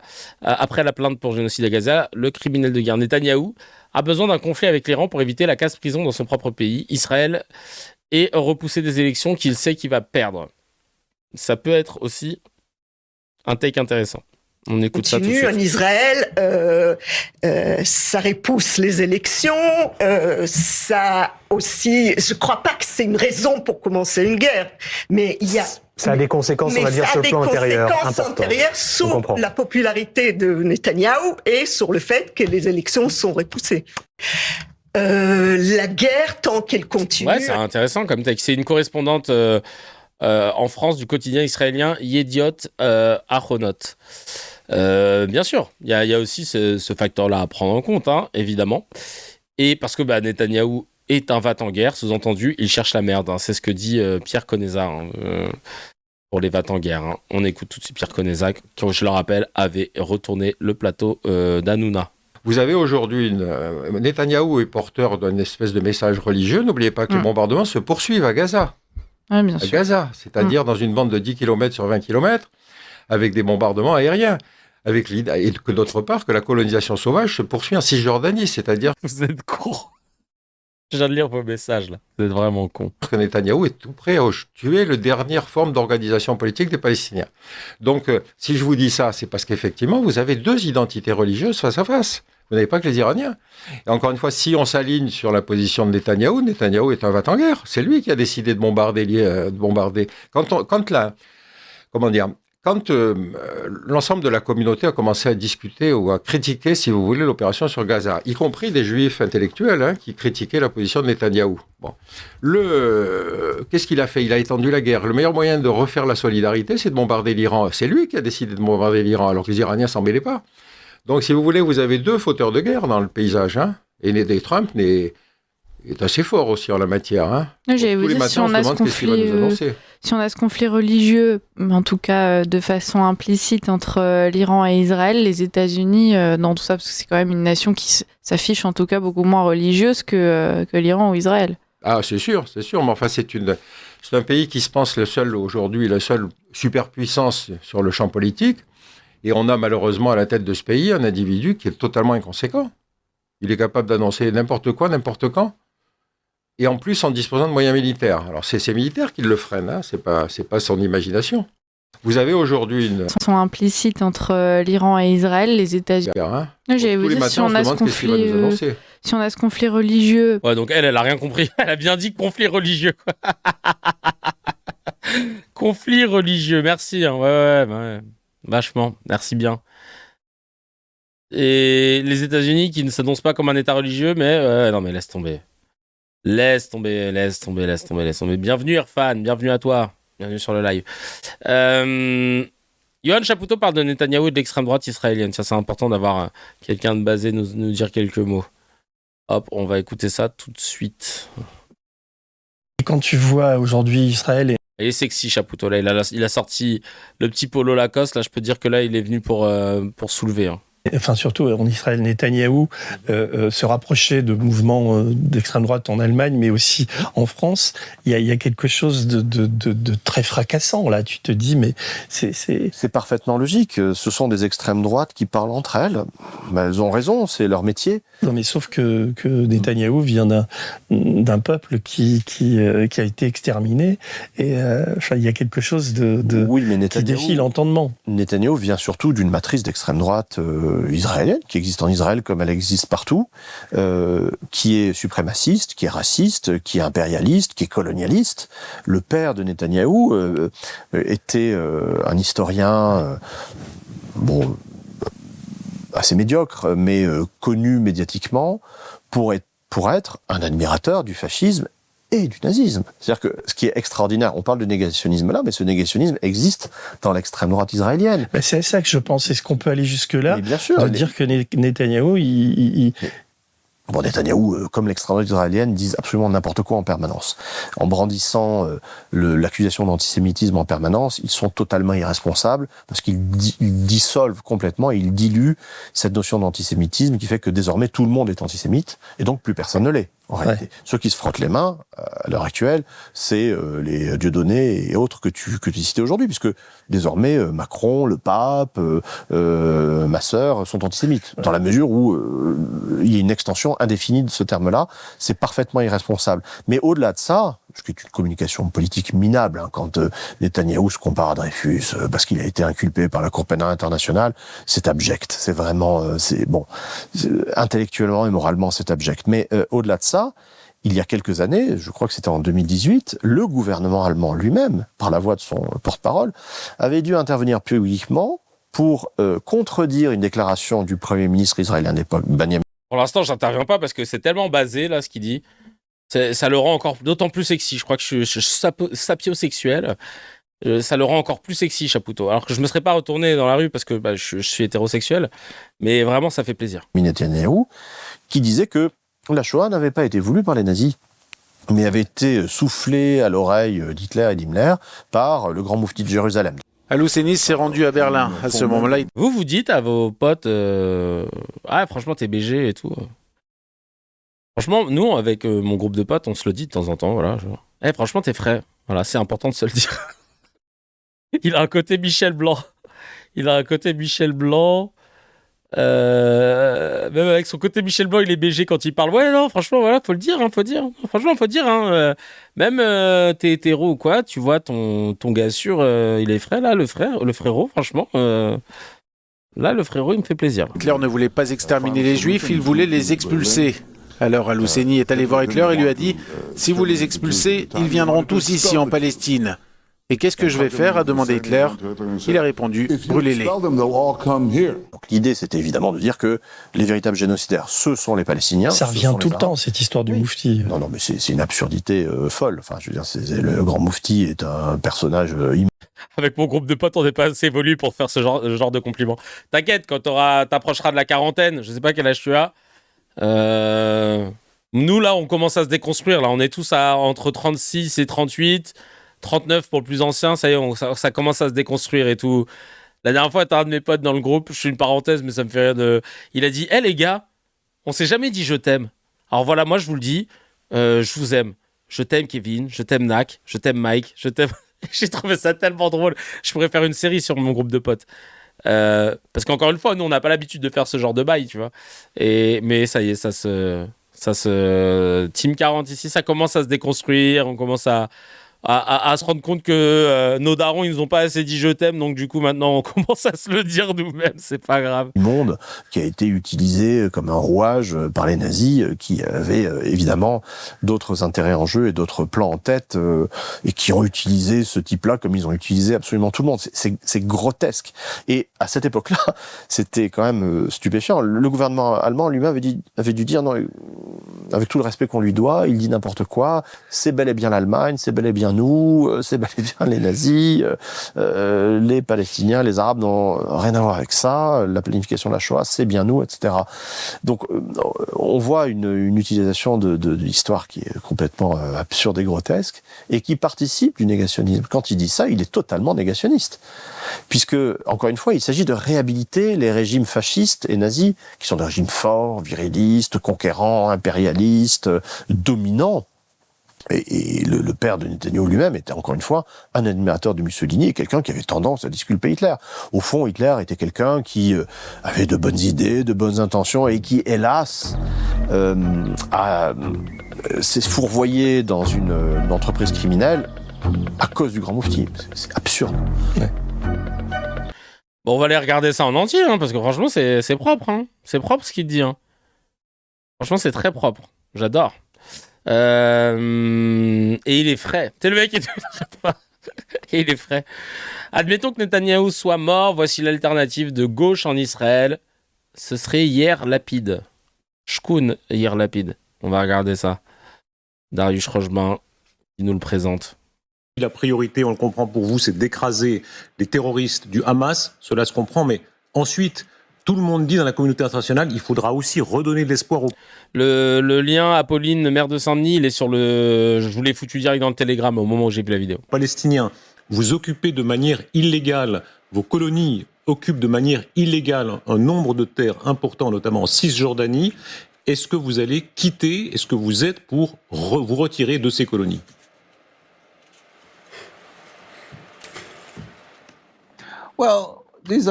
Bien, ce ne sont pas des colonies parce que nous n'avons pas occupé d'État palestinien puisqu'il n'y a jamais eu d'État palestinien. C'est simplement et les résolutions de l'ONU. Utilisent les radicaux qui veulent s'assurer que le monde entier utilise le même langage et cela n'a rien à voir avec la réalité.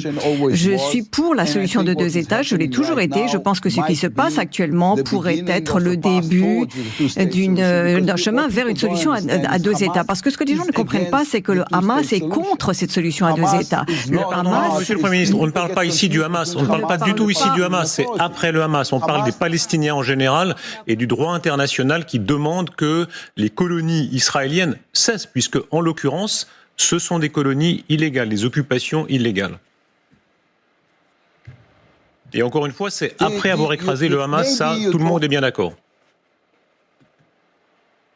Oui, je comprends cela, mais je pense que là, il y a une certaine confusion entre colonie et contre installation. Nous ne sommes pas des coloniaux, nous vivons sur notre propre terre, notre terre biblique. Nous ne sommes pas des coloniaux, parce qu'en fait, c'était écrit sur un livre qui a plus de 3000 ans, donc à partir de là... Alors, qu'est-ce que... Je comprends pas... En fait, je comprends pas ce que vous me dites, Darius Rochebin. Regardez. Attendez. Là, c'est écrit.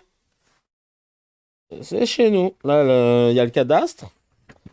Verset 8, je crois qu'il y a le syndic de copropriété. Attends, je te dis ça. Ouais. Le fonctionnement du syndic. Voilà. Le verset 9, selon Matthieu, ça, c'est les charges. C'est le cahier des charges.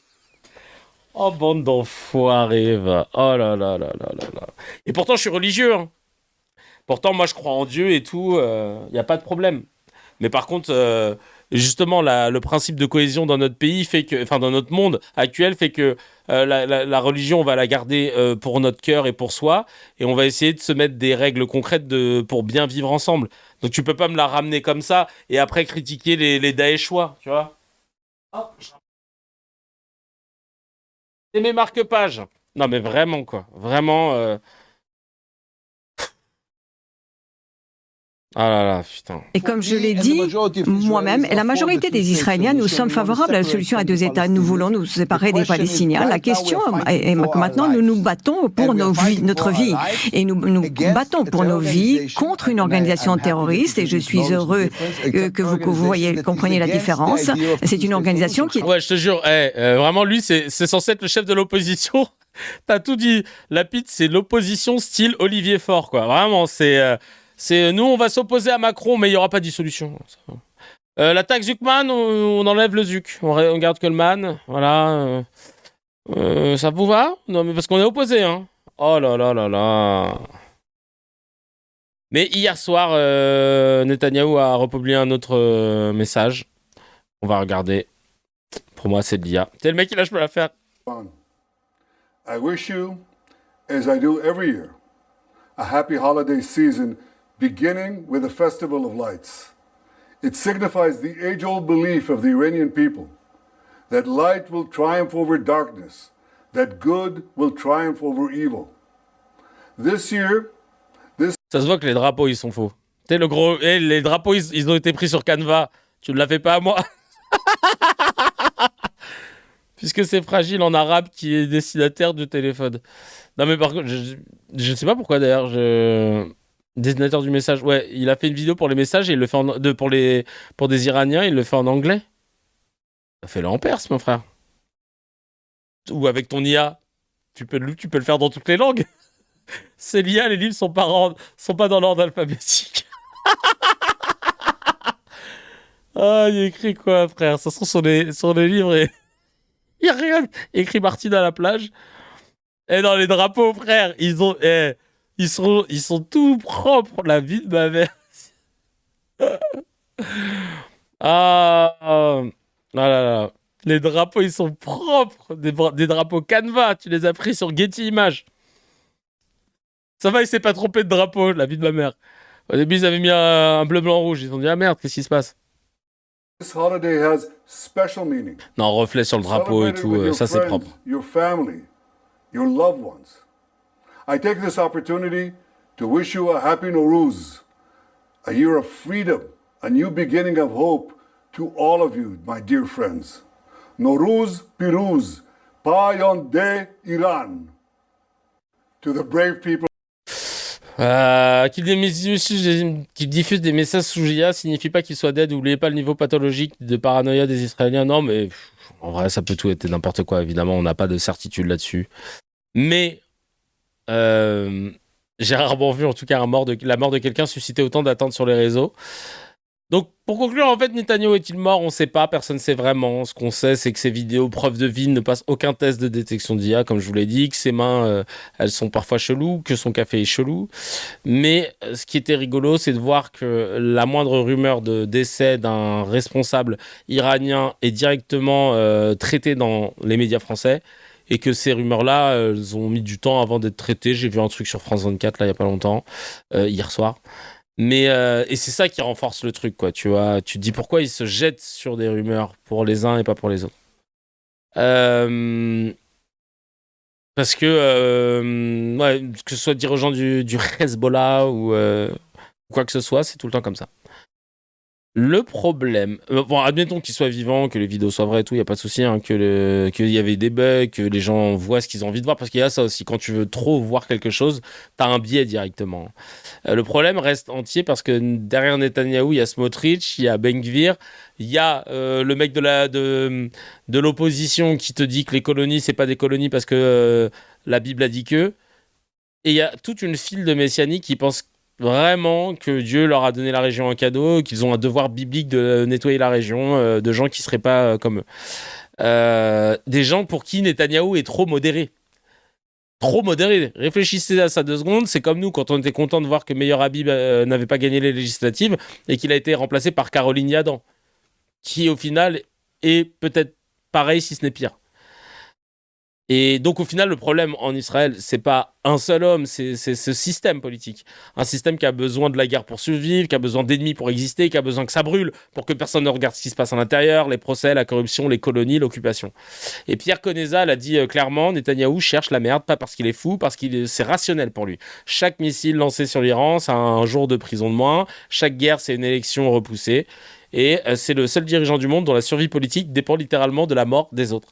Donc mort ou vivant, le système qu'il a construit est toujours là et c'est ça en fait le vrai sujet. On passe tout de suite au no comment.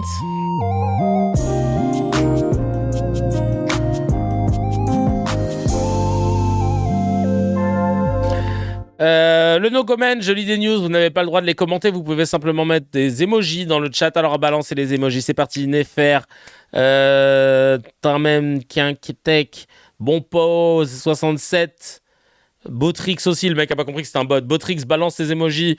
Sektieba, Vigilanti, Kamigatari. 99,9% des Israéliens sont derrière Netanyahou. Darius, Salem, Tom, Peter Bischoff. Allez, Anto, dans la maison, tout le monde a balancé son emoji. C'est parti, vous êtes prêts? On lance la musique du no comment. Et je vous ai rajouté un 4e no comment en plus qui est tombé pendant l'émission. Les États-Unis ont refusé un visa à l'acteur palestinien Motaz Malès, vedette de La Voix de Hind Rajab, quelques jours avant les Oscars.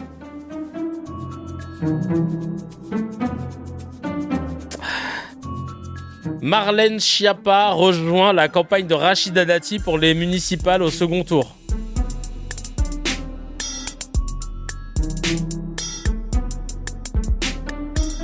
Une tempête de sable dévastatrice ravage Gaza, arrachant les tentes fragiles des Palestiniens déplacés, emportant leurs biens et asphyxiant des milliers de civils innocents.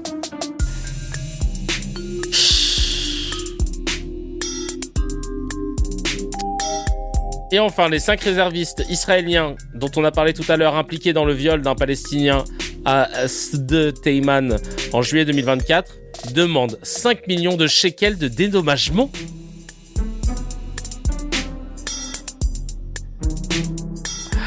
Allez, on passe tout de suite au miel, là. On en a besoin, s'il vous plaît, s'il vous plaît. Waouh! Pas facile, hein. Le miel pour faire passer tout ça, parce que c'est pas facile. Là, c'est un miel, un throwback miel. Hein. C'était avant le premier tour des municipales. C'est un miel qui nous vient du Mans. Où vraiment, là, vous voyez que quand on n'est pas basé, quand on maîtrise pas son sujet, il faut laisser la politique de côté, parce que sinon, tu peux te faire koulou tamam. Koulou. Ah oui. Allez, c'est parti. On regarde tout de suite ce fameux koulou tamam. Hop. On regarde ça. C'est du petit lait. Hein. C'est du petit miel. Les chiffres officiels, je peux vous les envoyer, monsieur. Je peux vous envoyer les études. C'est plus que doublé en 15 ans. Le chiffre exact, c'est 118% d'immigrés en plus au Mans en 15 ans. Et sur quelle source? C'est quelle source, en fait? Sur quoi vous vous regardez l'Observatoire de l'immigration. C'est passé dans plusieurs médias nationaux, y compris mainstream. Controversé, d'accord. Et alors, l'augmentation de l'immigration est une bonne chose, puisque les chiffres de la délinquance baissent. C'est quoi les chiffres? C'est les chiffres qui ont été présentés par monsieur le préfet Gélet? Ou précisément, mais ça, je laisse les journalistes faire... de la Sarthe et les chiffres... Oui, mais ça, je vais laisser peut-être les journalistes faire leur travail en vous rappelant les chiffres qui ont été présentés par le ministère de l'Intérieur. Vous pouvez ne pas faire confiance au ministère de l'Intérieur. Il y a pas de souci. Et quel est le lien que vous faites entre cette immigration et la délinquance, notamment? Est-ce que... Observatoire de l'immigration fondé par Sterrin. Arrête! Aïe, bien vu de le rappeler. Vous avez des chiffres, je sais pas moi, du tribunal du Mans ou autre par rapport à ça? Je n'ai pas de chiffres précis. Non, mais c'est des affirmations qui J'ai pas de chiffres précis notés à vous donner. Si c'est des autocollants sur des affiches, ça va, Madame de Vigneral. Enfin, je veux dire, en matière d'insécurité, il y a pire tout de même. Je pense que si on fait la chasse aux mauvaises dépenses, on peut réorienter les budgets vers les petites associations. Non, mais l'audit chez vous, c'est vraiment la réponse à tout. Hein. Aïe. Combien de résultats comptables de la ville du Mans, Madame de Vigneral, pour 2024? Et vous faites pas d'audit, vous? En tout cas, je ne fais pas d'audit privé pour pouvoir donner de nouvelles filières économiques toujours plus à du privé. C'est combien le résultat comptable pour 2024? Quand vous arrivez au pouvoir, vous dites pas, je vais partir d'où? Parce que là, vous parlez de chiffres qui sont des chiffres publics. Répondez au moins sur le résultat comptable pour 2024. Faites au moins votre travail avant d'engager un audit. C'est combien? Aïe. Je suis pas là pour vous répondre à vous, monsieur. Vous ne le savez pas, c'est 9 millions. Oh! Aïe. Ah, c'était beau. Alors, ça a donné quoi, d'ailleurs, au Mans, les municipales? Parce que tout ça, pour qu'au final, elles soient passées, ça aurait été bête. On va regarder ça tout de suite. Au Mans, le résultat des municipales. Ah, c'est Le Foll qui est en tête. Oh là, non, je veux pas m'abonner. Hop, alors... Ah, oui, c'est bon, allez. Alors, on regarde. Alors, attends. Au Mans, 90 000 électeurs étaient appelés aux urnes. Candidat prématuré. Alors, on a qui? Stéphane Le Foll, 43%. PS. Olivier, Victoria. Ah, bah, je crois que c'était elle, non? 15% RN. Victoria de Vigneral. LFI, ils ont fait combien? 7%. Ah ouais, non, mais c'est chaud. Hein. Et Divers Gauche, 17%. Ok. En tout cas, il y a eu un bon... Alors, c'est qui, la celle? Ah, bâtard, tu peux enlever le... Je vais juste voir si c'est bien elle. Si c'était bien RN, ça aurait été très drôle. Eh bien oui, je crois que oui, c'est bien elle. C'était une RN. Ah oui, bah voilà. Donc voilà, si c'est pas basé comme au baseball, au moins on le sait. Comme ça, c'est confirmé. En tout cas, merci à toutes et à tous d'avoir été si nombreux à pouvoir participer à ce CKR, le podcast préféré de vos podcasteurs préférés. Le prochain rendez-vous en direct, c'est jeudi à 20h. Une petite soirée pour celles et ceux qui le peuvent et qui le souhaitent. Mais je vous compte sur vous pour faire la propagande, pour aller balancer ça à tous vos potes, à au moins une personne de votre entourage, et ça fera le job. Et de fil en aiguille, le message se répandra. CKR, le podcast préféré de vos podcasteurs préférés.